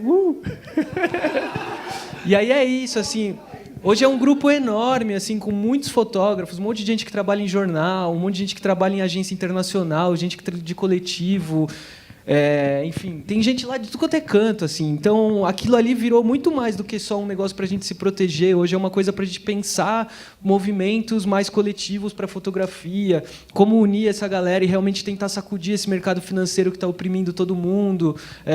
Puta, a gente discute tanta coisa lá, velho. Eu tô mó ausentão lá, eu sei. Desculpa aí, galera. Mas é um grupo muito mágico, assim. Muita coisa muito maravilhosa já aconteceu de uma ideia boba de fazer um grupo de WhatsApp que não fosse para trocar piadinha do dia, tá ligado? Pra gente realmente falar do que importam. Nossa, a gente tava muito... Nossa, a gente bebeu aquele dia, assim, pra valer. A gente tinha apanhado muito, foi um dia muito zoado. Chama um litrão de Stella, muito barato. Nossa, salvou. No início da mesa, vocês comentaram sobre o fato do fotojornalista ter que escrever e do cara que escreve ter que tirar foto. Vocês não acham que isso é um reflexo do próprio mercado de trabalho, que hoje cada vez menos procura profissionais especialistas e cada vez mais procura profissionais generalistas? E se isso é bom ou ruim para a profissão de vocês? Eu acho que é uma coisa boa, porque assim, como eu faço eu faço a pauta, certo? Eu não estou com um repórter, eu tenho que saber escrever para mandar essa pauta. Se me pedirem um vídeo, eu vou ter que saber fazer esse vídeo. Então, como que eu vou fazer isso? Eu preciso estudar de alguma forma. Se eu não consigo ir fazer um curso, alguma coisa assim, tem esse pessoal que é do nosso vínculo, assim, que eles ajudam a gente, ensinam a gente como fazer o beabá, tudo isso. Eu acho importante. Óbvio que eu preferia só fotografar e ter um repórter comigo. Mas a realidade não é essa, as coisas mudaram. Então, a gente precisa saber fazer várias coisas, como o repórter precisa saber fotografar com o celular, legalzinho. Eu vejo muito repórter conhecido que comprou uma câmera para não fazer foto com o celular, para ter uma qualidade melhor. Entendeu? Então, é meio prejudicial, assim, mas eu acho importante, no momento atual, que as pessoas saibam fazer outras coisas, a não ser o que eles realmente sabem. Entendeu? Bom, eu acho que não tem jeito, a gente tem que evoluir sempre, né? A gente tem que acompanhar o que está acontecendo com o mercado. Não acho interessante você ser obrigado a fazer tudo numa pauta só, porque você acaba não fazendo tudo bem. Entendeu? Você sempre vai ficar faltando alguma coisa. Claro que você tem que acompanhar. É importante profissionalmente você saber filmar, você saber escrever. Eu quero conseguir filmar e conseguir escrever, para mim. Só que eu acho que quando você além de você diminuir os espaços, porque tem gente perdendo emprego por causa disso, gente não conseguindo entrar no mercado de trabalho por causa disso, é isso. Você não consegue fazer tudo de 100%. Você não consegue dar 100% no que você está fazendo. Então, claro, profissionalmente é bom, como pessoa é bom, mas para o mercado eu acho que isso acaba prejudicando bastante. Eu acho que é muito mais fácil, desculpa se eu estiver sendo grosseira, mas eu acho que é mais fácil quem fotografa escrever, porque você está ali, você sentiu a situação, do que um jornalista fotografar, porque, eu peno demais, assim, quando eu vou para sei lá, coisa que é factual, que se eu perder aquela cena já era, acidente, por exemplo, se eu não pegar a cena certa, já era, ou um protesto, sei lá, eu fico muito nervosa e de 500 fotos sai tipo, tudo borrado e uma boa. Tanto que tem uma foto minha na exposição e eu só mando ela para todos os lugares sempre, porque é a única foto que eu fiz boa na vida, assim. Mas eu acho que aprimorar essa visão é muito legal. Quando eu trabalhava no jornal impresso e saía com o fotógrafo, a pauta crescia muito mais, porque o fotógrafo estava atento a outras coisas que eu não conseguia estar enquanto eu estava entrevistando. E aí, às vezes, ele me trazia uma visão muito mais rica do que aquilo que eu estava vendo, assim. Eu sinto falta, mas eu acho que é bom para você saber fazer tudo mesmo. Eu acho que o caminho é esse, infelizmente. Assim. Eu queria ver com vocês o que vocês acham do futuro dos coletivos, porque eu vejo os coletivos eles estão ocupando os buracos, os espaços, ali dando voz para as pessoas que as mídias muitas vezes não dão. Então, mas também com esse lado, um caráter mais jornalismo investigativo, jornalismo gonzo, de estar ali mesmo, de ver como uma coisa do chip, de ver o que o chip causa, de estar no meio ali do negócio mesmo, da confusão, de ver o que está acontecendo.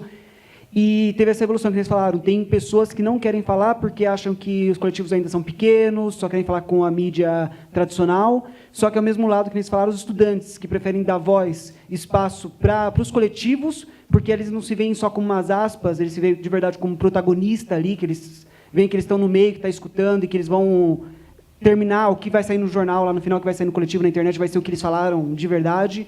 Então, tem esse lado que está ganhando. Como vocês veem o futuro dos coletivos com isso? E também, qual o trabalho do coletivo de não cair também no sofrer essa pressão mercadológica de talvez fazer mais do mesmo, que nem muitas vezes acontece, que parece que tudo na sociedade é meio... Tem um pilar ali de inovação e logo tem o outro pilar que leva tudo a ser igual, que nem aconteceu... A gente vê isso na música, vê isso na arte, vê isso na política. Como fugir disso? Como continuar fazendo, inovando e não fazer mais do mesmo? E aí uma segunda pergunta, só também saber... Vocês falaram que do fotojornalismo é difícil entrar nesse mercado. Como conseguir entrar com o fotojornalismo dentro dos coletivos? Como conseguir esse acesso, participar, colaborar? Obrigado. Manda um WhatsApp lá, a gente troca uns contatos. No caso da Agência Plano, para participar é só você mandar um e-mail, agencia.plano@gmail.com, ou falar lá no Instagram. Todo mundo que fala com a gente tem a foto publicada, tem as histórias publicadas, então é só você entrar em contato. Acho que o futuro é fortalecer o que está acontecendo agora, que é a nossa união, que é criar coletivo a partir de coletivo. A gente tem vários colegas que fazem parte da Agência Plano, se conheceram e formaram outros coletivos, por exemplo, e isso vai fortalecendo e vai espalhando a nossa ideia pela região. E como não cair no mesmo, acho que é a criatividade, é você olhar em volta e ver que tem um monte de pauta do nosso lado, assim, que às vezes a gente não faz porque tem uma coisa que está na moda e vai todo mundo lá na mesma coisa. Então, olhar para os lados, conversar com as pessoas, principalmente, trocar ideia, ver o que preocupa as pessoas, do que elas têm medo, do que elas gostam, não sei. E a partir daí vir com histórias novas, né? Que não precisa ser uma novidade, às vezes é uma coisa criativa que está na sua casa, né? Outro dia eu vi na Vice uma moça que fotografou o pai dela. Sim. Tipo, a pauta estava dentro da casa dela. E, então, assim, o pai que era policial, então ela fez ali o cotidiano dele. É maravilhoso isso. Eu acho que quando a gente traz um conteúdo desse nível, qualquer um vai querer. O coletivo vai querer. A mídia tradicional vai querer, porque é muito legal, é muito interessante. Então, acho que é isso. Eu vou só dar uma complementadinha, assim, porque eu acho que você falou já quase tudo. Eu acho que tem uma visão assim de quem está fora e rola um lance assim que eu acho que é um buraco muito estranho. Os editores querem conteúdo, velho. Isso é um fato. O cara trampa para isso. Ele ganha o salário dele para achar um conteúdo da hora para publicar na revista que paga ele. Essa é a missão de um editor, sabe? Tipo, achar um conteúdo legal ou tipo pegar um conteúdo que ainda não tá legal para sua própria publicação e tipo ser aquele tipo, pô, e se você pensasse esse bagulho desse jeito? Sei lá, por exemplo, a Carolina Lima, que é uma menina de Salvador, que agora está morando em São Paulo, fez umas fotos numa feira de Salvador e tal e mandou para a Débora. A Débora me mandou o ensaio dela. E eu identifiquei dentro do ensaio dela um lance que ela tinha com os trabalhadores da feira, que eram caras bem fortes e bonitos e tal. Tinha todo um lance ali dessa coisa com esses trabalhadores. E falei isso para ela. Falei, Carol, você não acha que tem esse ensaio dentro do seu ensaio? Ela falou, puta, pode crer e tal. E reeditou, a gente fez a matéria sobre essa parada dos trabalhadores da feira. Mas, inicialmente, ela não tinha essa ideia. Então, às vezes, o editor tem esse papel. E, no outro lado, achar conteúdo bom. Se a galera está produzindo conteúdo bom, tem alguma coisa errada aí. Tá ligado? Porque os caras têm que achar esse conteúdo, eles querem publicar essa parada. Então tem que entender mais esses mecanismos do mercado que já está instalado aí muito antes, mas muito antes mesmo da gente pensar em existir, muito antes da gente nascer, tá ligado? A fotografia não começou agora. O sistema fotográfico financeiro e que mantém a galera fotografando e vivendo, ganhando dinheiro disso, também não começou agora. Então tem todo um sistema de pessoas, controles que existem que ou a gente quebra e cria outros, ou a gente dá um jeito de enfiar esse nosso rolê dentro dessa parada. Né? Eu acho que o futuro dos coletivos é algo muito próximo do que é o IVE, né? da Organização das Mulheres, que é uma coisa que pensa em imagem, não só em fotografia, porque eu acho que a fotografia dessa nossa geração ela não é só fotografia, ela é imagem, ela é permeada de vídeo, de coisas da internet, de mil paradas que influenciam, né? A fotografia digital é muito diferente da fotografia analógica, a gente é uma geração digital e tudo mais. Então, é entender os mecanismos e, dentro dos mecanismos, ou colocar essa parada ou criar outros, que é o que o Pedro está fazendo aqui, com a galera do... Todo esse festival aqui é a criação de um novo mecanismo. Por que a gente não está no Festival dos Arrombados de Paraty ou dos caras de, sei lá, eu, da puta que pariu? Porque é uma merda, mano. Porque a gente não entra nessas paradas. Porque para expor no Festival de Santos, se tu for selecionado, você tem que pagar 200 conto para custear a exposição. O Pedro não cobrou R$1 para imprimir as fotos aqui e fazer a parada. Foi um corre lascado. É muito difícil ter isso aqui acontecendo hoje. Eu sei disso, porque eu tento estar do outro lado da fotografia, que não é o do produtor só, que é o de entender esse movimento todo da coisa. E é difícil pra caramba estar todo mundo aqui falando disso e tal, num espaço público bacana, um auditório legal. Pô, é foda, velho. Só agradeço. Bom, o pessoal falou muito sobre tirar as palavras da minha boca, fica até meio foda continuar. Mas eu não gosto de falar muito do futuro, porque eu não sei como que vai ser amanhã, daqui 1 hora, daqui 2 horas, mas eu vejo muito presente. Está sendo muito importante, está sendo muito bom isso. Ver os coletivos nascerem, ver as histórias nascendo aí, histórias que ninguém nunca viu antes, olhar ali e falar, porra, mano, estava do meu lado, saca? E ninguém viu isso. Eu acho que isso daí é importante, acho que tem muito benefício aí para frente, muita coisa boa vai nascer, com certeza. Eu vejo também uma mudança estética também, né, nas fotos, se você for ver. Os coletivos, eles vêm, e acho que até por conta da sua liberdade que você tem, você consegue pensar numa estética diferente daquela presa dos jornais, enfim. Eu acho que o futuro é esse, é você trazer as pessoas que estão dispostas a fazer isso, e que eu faço parte do Mídia Ninja, Jornalistas Livres. Muita coisa não sou contemplada dentro desses 2 coletivos, já quero bolar outros coletivos para me contemplar também com isso, então eu acho que tem uma Amanda, sua colaboradora, maravilhosas, e é isso. Da Everyday Brasil, que também a Ivana daqui a pouco está aqui falando. Eu acho que é isso. Esteticamente está tendo um boom maravilhoso. O que eu aprendi nesse, sei lá, 1 ano com galera de coletivo, vendo a foto dos caras, vendo a foto da galera até dentro do Ninja, do JL, é muito louco, assim, você não vê isso. Então, você entende que você tem um novo caminho seguindo ali, está crescendo, sabe? É muita informação, e eu acho isso muito louco. Eu acho que o futuro é esse, é você conseguir abrir espaços. Aqui em Mogi, o rapaz falou, vamos fazer um coletivo aqui também de fotojornalismo. Eu acho que essa é a ideia, é ir plantando essa sementinha em todos os lugares, para todo mundo ser contemplado e todo mundo conseguir mostrar aquilo. Claro, pode saturar, eu acho que satura. Eu acredito que muitos coletivos já estão saturados. Eu estou saturada com o meu trabalho. Pensando nisso, é o que a gente estava até falando, de você buscar novas histórias. E eu acho que é isso. Você tem que ser criativo, porque está todo mundo na rua, está todo mundo fotografando. E se você ficar parado, a onda vai passar e você vai ficar. Entendeu? A sorte e o azar, que são os tempos, são tenebrosos. E está tendo coisa aí na rua, mas eu espero que a gente consiga barrar isso de alguma forma, para que a gente não precise mais ir lá. Eu acho que isso muda até a forma com que a imprensa tradicional lida com alguns assuntos. Assim, tem que ter mais coletivo mesmo, tem que ter mais gente produzindo na rua, gente no lugar certo, na hora certa, para a gente deixar de ver a coisa como mecânica. Assim.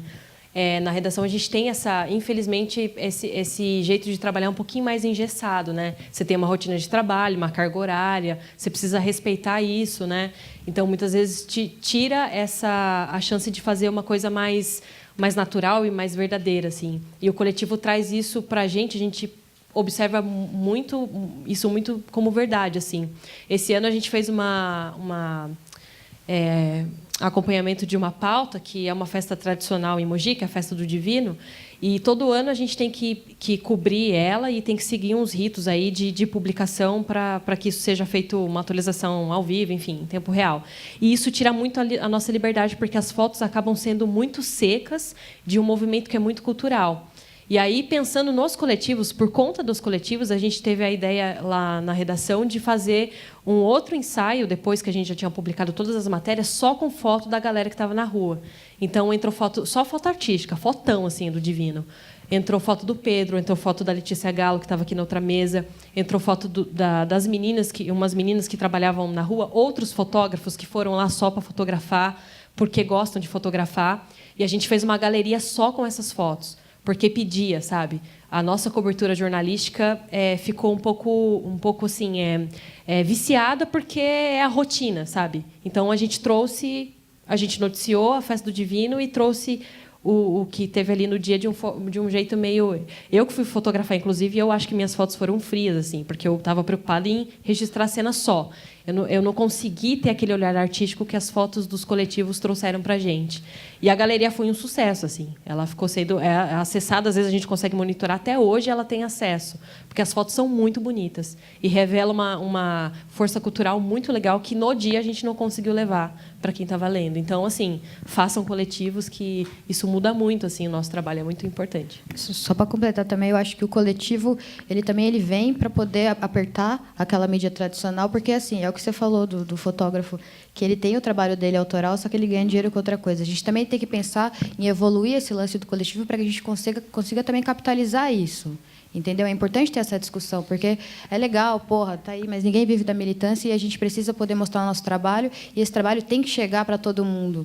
Porque, cara, eu fui fazer o carnaval, por exemplo, eu estava fazendo carnaval, gente jovem, São Paulo, Centrão, estava fazendo ensaio para o Mídia Ninja, que ia compartilhar, o Mídia Ninja ele também conversa muito com a Argentina, Uruguai, com outros coletivos emergentes, facção. Então, esse ensaio ia ser compartilhado, enfim, entre Argentina, Uruguai e Brasil. E eu ia falando, mas para onde vai essa foto? É do Mídia Ninja. Uma galera que está ali olha para mim e fala, que Mídia Ninja? Então, assim, a gente vive numa bolha, os nossos coletivos estão sendo mostrados por uma bolha, então é importante que seja feito esse debate para que evolua nisso também, para que isso chegue em outros lugares, mas que também a gente seja respeitado e consiga viver disso, entendeu? Porque eu não vivo de foto de protesto. Tem que fazer lá meu ensaio de grávida, de gestante, tem que fazer evento, tem que fazer freela na Folha de São Paulo tratando foto, vendo tudo ali acontecendo, como todo mundo aqui. Acho que, enfim, Felipe não, porque ele trabalha na Vaz, mas o André também, enfim, tem que se virar de alguma forma. Então, acho que a discussão tem que partir aí da evolução do coletivo é esse. Como fazer isso, de fato, estourar a bolha da mídia tradicional e capitalizar isso, entendeu? Hoje, o mercado te cobra ser 360 cada vez mais. Então, você tem que fotografar, fazer vídeo, fazer texto, fazer o caralho inteiro. E tá aí o espaço do coletivo, sabe? Você tem, sei lá, 4 pessoas. Por que não pegar as 4? Pô, você é bom nisso, fica nisso. E fazer um trabalho de qualidade, entendeu?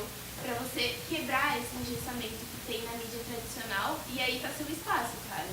Porque, assim, você joga um ali, outro ali, outro ali. Poderia estar todo mundo junto fazendo um trabalho, tipo, bom, sabe?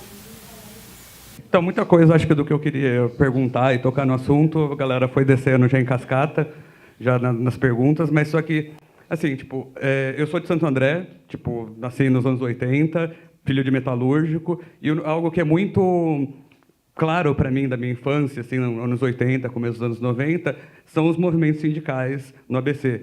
E todo aquele negócio dos metalúrgicos, tal, parando tudo quanto era Volkswagen, Ford, o caralho 4 lá. E, tipo, isso, hoje em dia, para mim, pensando em fotografia, é algo que me toca muito e que me faz sentir, tipo, me causa uma estranheza na gente trabalhando com fotografia. A minha questão, na verdade, é o quê? Tipo, perguntar para vocês, tipo, que nem todo mundo está falando, não, temos nossos grupos. Para mim, os coletivos acabam sendo mini organizações sindicais, assim, tipo, que a gente se ajuda, mas só que a gente está ali, 4 pessoas, 10 pessoas, 20 pessoas, mas um grupo restrito, um grupo restrito de amigos, tudo mais. O que falta, na verdade, para a gente conseguir se identificar como classe trabalhadora mesmo? Tipo, existir tipo uma CUT da imagem, assim, tá ligado? Uma CUI, assim, tá ligado? Central Única das Imagens, assim, ou algo do tipo, assim. Não sei. Para mim, o que acho que falta na gente? O que falta de atitude na gente para chegar a esse ponto, assim? Eu acho que volta naquela ideia que eu estava falando, assim, ou a gente cria meios nossos de, tipo, se manter financeiramente, de ter nossos direitos respeitados, de, enfim, ter condições de trabalho dignas e tudo mais, ou a gente olha para o sistema que está instaurado hoje e cria as nossas formas. Eu acho que a Agência Plano é isso, assim, é um jeito de, tipo, tirar essa bolha que, tipo, não é mais só um coletivo, tá ligado? É um espaço aberto para a galera colaborar e que eles vão pegar esse seu material e tentar fazer disso uma monetização para que você receba pelo seu trampo dignamente, tá ligado? Tudo mais. A gente que já corre um tempo na fotografia, mas só que também, às vezes, tem várias dúvidas de como chegar a um determinado ponto, monetarizar, tudo mais, e também para para a galera mais nova que está interessada no negócio, para saber, você fala, pô, eu quero fazer isso, é algo que me interessa. E quem pode me ajudar a fazer isso? Tipo, a gente se entender como classe trabalhadora mesmo, que tipo, pô, eu sou um jovem fotógrafo, tipo, onde que eu posso ir para, sei lá, tipo, ter um curso bacana, talvez a um custo baixo, ter um suporte, talvez, de entender como funciona direito de imagem, não sei o que lá, para você não ter que gastar, sei lá, tipo, ter que ter R$1.000 por mês para gastar num curso caro no centro de São Paulo, tá ligado? Não necessariamente isso, mas, tipo, da gente se entender como classe trabalhadora, que vai ter, tipo, sei lá, um corre para fazer, tipo, para não ficar todo mundo tretando pelo mesmo pedaço de pão, tá ligado? Sendo que tem histórias, várias histórias por aí acontecendo para serem contadas, e no final das contas tem pessoas querendo consumir essas histórias, só não sabem onde encontrar elas. Talvez, tipo, toda essa questão que a gente está conversando aí, que vocês falaram da união, mas de como chegar ao ponto, tipo, o ápice disso, de se tornar quase algo meio sindical mesmo da fotografia, assim, tipo, de se identificar como classe trabalhadora e não como, no final das contas, acho que o fotógrafo se enxerga muito como artista, é um artista, mas só que daquela individualidade do artista e acaba não se organizando e se olhando como classe, né, no final das contas. Eu acho que isso acontece não só com a gente da fotografia, é com o jornalismo todo, assim. Todo o jornalista, até o nosso editor tem uma frase clássica dele, assim, que é: jornalista não é artista, velho. Ele já deu essa patada centenas de vezes em centenas de pessoas. Mas eu acho que o jornalista se enxerga como uma classe à parte das outras classes trabalhadoras, assim. Eu acho que isso é um problemaçaço, assim, porque, sei lá, greve de jornalista rola, mas não rola, tá ligado? Tem alguém contando a história da greve dos jornalistas, então não tá rolando uma greve dos jornalistas, tá ligado? É quando a gente fazia, lembra quando a gente fazia os bagulho lá? Que, tipo, a gente fez vários atos, assim, tipo, sei lá, violência contra a galera, se vestir de preto, colar no MASP, fazer os bagulho. Tinha sempre alguém fotografando e mandando a foto pra agência, tá ligado? Então, tipo, há de se olhar como classe e há de se organizar como um grande sindicato. Eu acho que, se é esse o objetivo, eu acho que o IVE tenta fazer isso por fora do rolê, tá ligado? Eu conversei com a Isabela Lanave, que é uma das fundadoras do IVE, eu estou escrevendo um perfil dela para a Vice.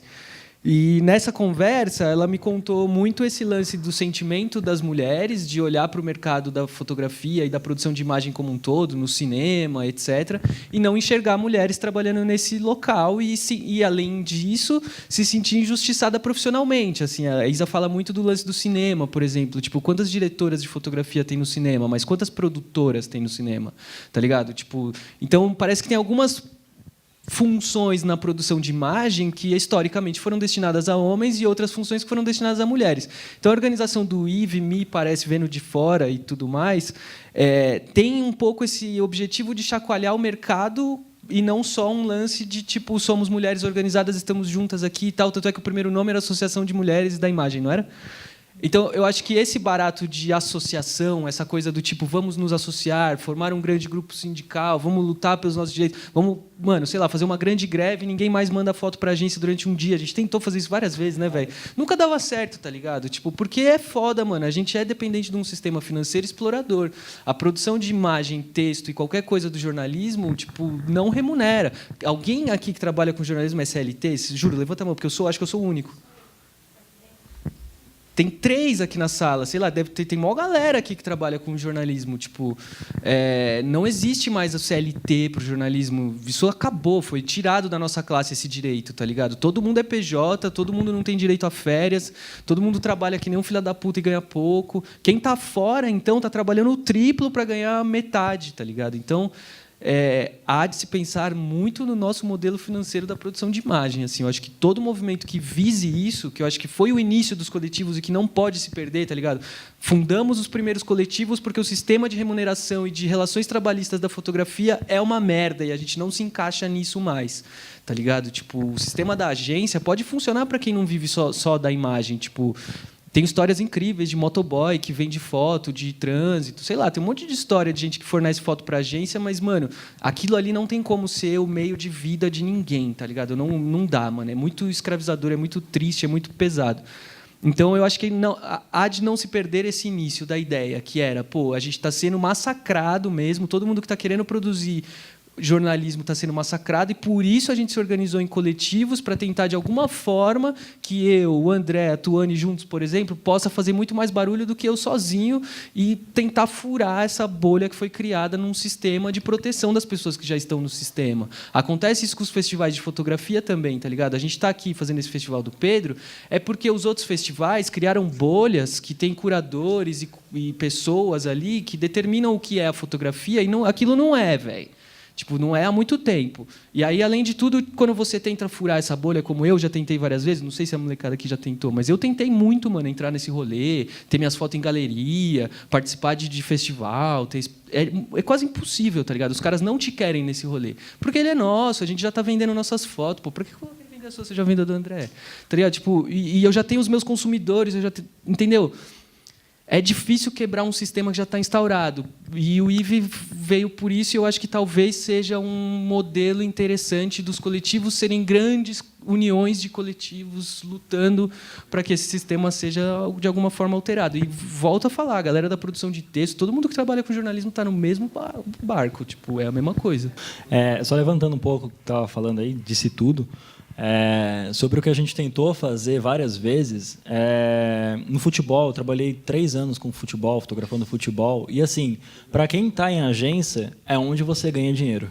Só que para você entrar, é um trampo do caramba. Tipo, é muito difícil, porque tem diversas dificuldades para você conseguir chegar até lá. Tanto treta interna de agência, quanto federação, documentação e etc. A gente tentou fazer um dia para ninguém fotografar um jogo do Corinthians e Flamengo. Abaixar a câmera. Todo mundo abaixou as câmeras. Um só cara levantou e começou a fotografar escondido e mandou para a agência. Aí a gente começou a ver as fotos no site, e aí? Cagou. A gente levou placa, a gente levou um monte de coisa e não adiantou nada. Tudo que a gente fez não surtiu efeito nenhum. Porque, assim, tem uma coisa do fotógrafo, muito fotógrafo é egocêntrico pra caralho. Tipo, só pensa no dele. Mas, mano, amanhã você vai precisar de alguma coisa. E você vai me chamar para te fortalecer. Será que eu vou poder te fortalecer? É óbvio que eu vou. Porque eu já tive numa situação igual a você. Eu já me fudi ali. Como Larosa, como a Tuane, como qualquer outro, vai poder te ajudar. A gente tem um grupo que, cara, se o cara precisa de uma ajuda, a gente vai fazer de tudo para ajudar a pessoa. A gente vai mover o mundo, mas vai ajudar a pessoa. Seja para ensinar sobre fotografia, flash, ou precisar comprar alguma coisa, fazer um seguro no equipamento, a gente vai fazer isso pela pessoa, saca? Porque todo mundo já se ferrou um dia e a gente precisa dessa união para fortalecer o resto das pessoas, entendeu? Mas eu acho que um ponto também da sua pergunta foi... A gente tem um grupo que fortalece essas pessoas, mas como chegar nesse grupo? Eu acho que teve um ponto também disso, de como você entra no fala, como você conhece as pessoas. Eu acho que aí que está. Porque mesmo a gente estando aqui organizado, tem muita gente que acho que está querendo entrar e não sabe, e não tem ideia de como, porque fica uma coisa fechada. Eu não tinha ideia de como entrar, eu não tenho ideia de como entrar, porque eu não entrei ainda. Entendeu? Eu acho que eu entrei, mas é tudo uma ilusão, porque eu não entrei, sabe?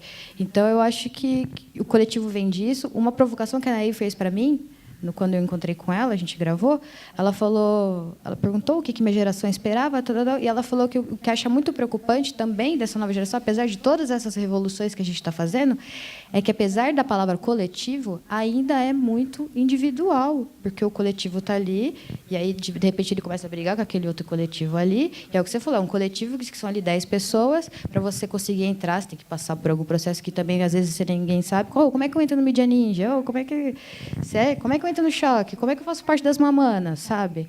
E aí, muitas vezes, você tem medo de perguntar, porque também você acha que o trabalho, você olha o tempo e fala, caralho, esse trampo dos caras é muito foda, eu jamais vou entrar ali, né? Eu sempre pensei isso. Tanto que eu nunca nem mandei foto pro Ninja. Eles cataram minhas fotos lá, porque estavam batendo uma mulher na frente, eu fiz as fotos, mandei na página da Povo Sem Medo e me acharam ali. Ele me achou porque eu também não mando, porque eu não tenho coragem, porque eu acho que minha foto jamais tem... É a síndrome da impostora que as meninas estavam falando ali. Então, eu acho que isso impede muito de você furar esse bloqueio. E a gente achando que a gente não faz essa bolha, a gente faz essa bolha, a gente também impede as outras pessoas de chegarem. Da mesma forma que eu sofri, eu tenho certeza que muita gente quer vir falar comigo e acaba não falando. Então, eu acho que é conversar disso. Fora para isso, é a gente também ser mais aberto para os novos profissionais que estão chegando. Assim, que faltou. Eu acho que eu fui ajudado por muita gente, mas muita gente também cagou na minha cabeça e caga até hoje, como acho que todo mundo aqui. Eu sou a Débora, eu sou repórter da Vice há alguns anos E eu e o Felipe vira e mexe, a gente está por aí fazendo oficina e tal, participando de bate-papo. E uma dúvida muito frequente das pessoas é: mas como eu publico num veículo? Como eu publico na Vice? Como eu chego até a Vice? E, na real, não tem muito segredo. Assim, a Vice, especificamente, a gente já publicou texto de quem não é repórter, a gente publicou foto de quem não é fotógrafo. Porque, né, as pessoas falam, o jornalismo está morrendo.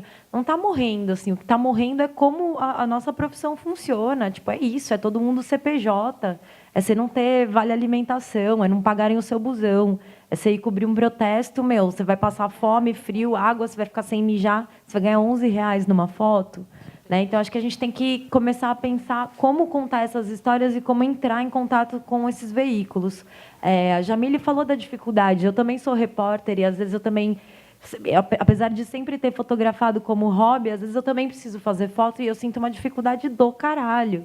Esses dias eu fui fotografar um show e eu ficava assim, caralho, que gelo seco dos infernos, essa luz vermelha, estava tudo estourado. Aí eu mandava WhatsApp para o Felipe, assim, mas eu posso aumentar mais o ISO? É difícil, né? Porque meu negócio é escrever, é ver, é prestar atenção, é entrevistar. Mas eu acho que a notícia hoje ela não é mais contada de um jeito só. Se você vai num protesto e vê uma situação de abuso policial, se você não tem a foto, você não tem o vídeo, você praticamente não tem mais a história. Né? Antes era uma nota no jornal ali. Hoje a gente precisa ter tudo gravado. Assim, eu já tive ameaça de processo porque eu fiz uma entrevista de protesto na rua e eu não gravei. Eu só anotei o que a pessoa me disse e depois entraram em contato e falaram, não foi isso que eu falei. Então, acho que não é só a precarização. Eu acho que essa cobrança multimídia da gente que trabalha com comunicação é uma realidade. Todo mundo hoje tem celular com câmera, né? Como é que você vai num lugar... Por exemplo, o André, ele faz a pauta, ele manda umas fotos fodidas para a Vice. Não basta só a foto. Eu não sei quem está na foto, eu não sei o que está acontecendo. A Jamile falou de apurar protesto pela redação. A gente faz isso. É ridículo. Você tem que ligar para a pessoa e falar, mas e aí? Você está cobrindo um bagulho que você nem está lá. Tipo, às vezes você dá até vergonha de assinar uma matéria dessa. Então, por isso que a gente precisa dessa união do repórter e do fotógrafo, né? Por exemplo, quando alguém manda uma pauta para a Vice, fui num protesto. O fotógrafo ou o fotojornalista, ele não precisa ser um poeta, mas ele precisa me escrever quem é essa pessoa que você entrevistou. Você tem telefone? Eu preciso, sei lá, da idade dela. É menor de idade? A gente pode publicar foto? Né? Então, são várias questões. Assim, é saber vender, é saber se apresentar. Eu particularmente, sou apaixonada por fotografia e faço muita matéria sobre novos fotógrafos. E, assim, eu sempre estou buscando, sei lá, alguém do Acre, do Ceará, mas só aparece gente de São Paulo e Rio, São Paulo e Rio. E, às vezes, a gente se cobra, né? Uma vez a gente fez uma matéria, cadê as mulheres fotojornalistas cobrindo as Olimpíadas? E uma fotógrafa escreveu no Facebook da Vice, cadê as fotojornalistas na Vice? E é uma coisa assim que a gente sempre questiona o Larosa, a gente sempre tenta, a gente sempre quer mais mina fazendo matéria. A gente inferniza, e não é... E, assim, ele recebe gente, às vezes, sei lá, vai... galera que acabou de comprar câmera, vai lá na Vice tomar um café com ele. Ele fica sentando e explicando como você poderia vender uma pauta. A gente tenta fazer a nossa parte, né? Mas a gente também é funcionário, a gente tem 1000 funções. Mas o que eu acho importante para os fotógrafos que querem apresentar os seus trabalhos, a gente recebe muita coisa, né, Fê? Muita coisa, e é até difícil filtrar. Mas, assim, você tem uma história, você não tem uma história, manda suas fotos, fala sobre você, de onde você é, onde você mora, por que você viu isso, você é dessa comunidade, como essa história chegou até você. Você não precisa mandar algo pronto. Mas, uma vez, por exemplo, um fotógrafo do Rio mandou uma foto de um senhor negro de dreads brancos e falou assim, tem umas fotos. Esse foi o primeiro negro que venceu um caso de racismo na justiça.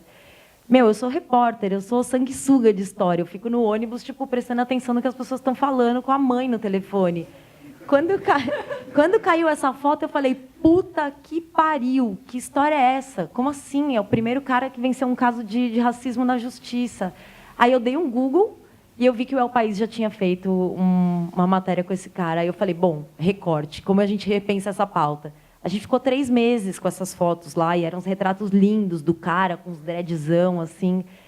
E aí eu pensei, mano, já sei, estava chegando o dia da consciência negra, eu falei, vamos fazer um recorte assim, eu vou pegar um caso recente de racismo e vou pegar o primeiro caso que venceu na justiça. E aí a gente fez essa comparação. Eu entrevistei uma jornalista que tentou entrar no supermercado e foi barrada.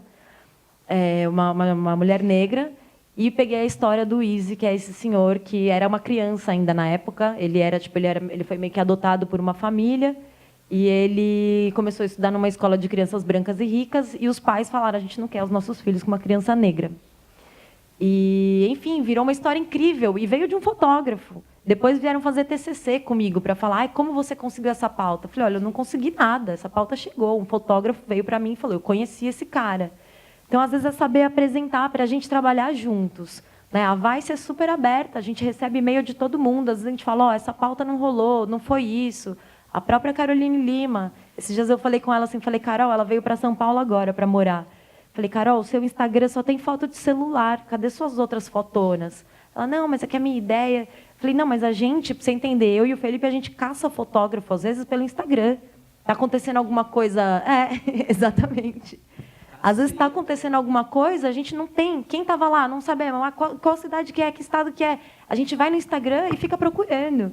Então, assim, se o seu portfólio, se o seu trampo já não está meio que pronto, né, ou resumido, é difícil com que as pessoas comprem seu trabalho ou queiram seu trampo. Mas é isso, se organizem, escrevam, definam seus trampos. Tenham um site, tenham um Instagram, apareçam. A gente conhece muita gente foda pelo Instagram. Sei lá, na Venezuela, recentemente também, a gente segue um fotógrafo que chama Braulio Jatar, e aí a gente precisava de fotos. Eu falei: mano, o cara que a gente segue no Instagram.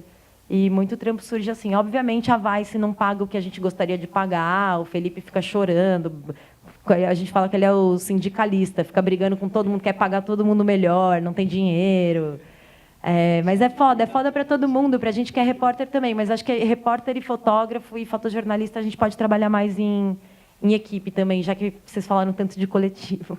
E lá no G1 a gente também é bem aberto assim para colaboração. Pedro sabe disso, né, Pedro? Ele sempre sopra umas pautas assim para mim, e dizer que eu estou aberta também para sugestões, para fotos. Eu já cheguei a criar para um amigo meu uma pauta com base nas fotos dele. Ele fez um ensaio de Mogi, fez um tratamento no computador, até o Rubens tem foto dele aí. Ele fez um ensaio no computador de deixar a cidade sombria. E aí eu guardei essas fotos, ele fez tipo em maio, sei lá. Eu guardei essas fotos e fiz uma matéria para o Dia das Bruxas, tipo, como a cidade de Mogi seria sombria, sabe? Uma pauta diferente, tal, mas eu acho que a gente pode se ajudar, assim. Ajudou a publicar o trabalho dele como artista, né, numa visão mais artística, e ajudou a gente a ter uma pauta diferente, legal, curiosa. Acho que a gente sempre pode se ajudar, assim. Bom, eu queria agradecer todo mundo, agradecer o Pedro, agradecer a todos os outros organizadores de pensar nessas mesas. A mesa das meninas foi muito foda, essa mesa foi muito foda, porque a gente leva para todo mundo uma discussão que a gente não faz todo dia, né? A gente precisa de mais espaços como esses. E com tanta gente foda, assim, jovem, eu sou apaixonada por gente jovem que tem esse idealismo, trabalho sério, eu acho muito legal. Venham mais vezes para a nossa região, que a gente precisa trocar muita experiência. Muito obrigada, gente. É isso.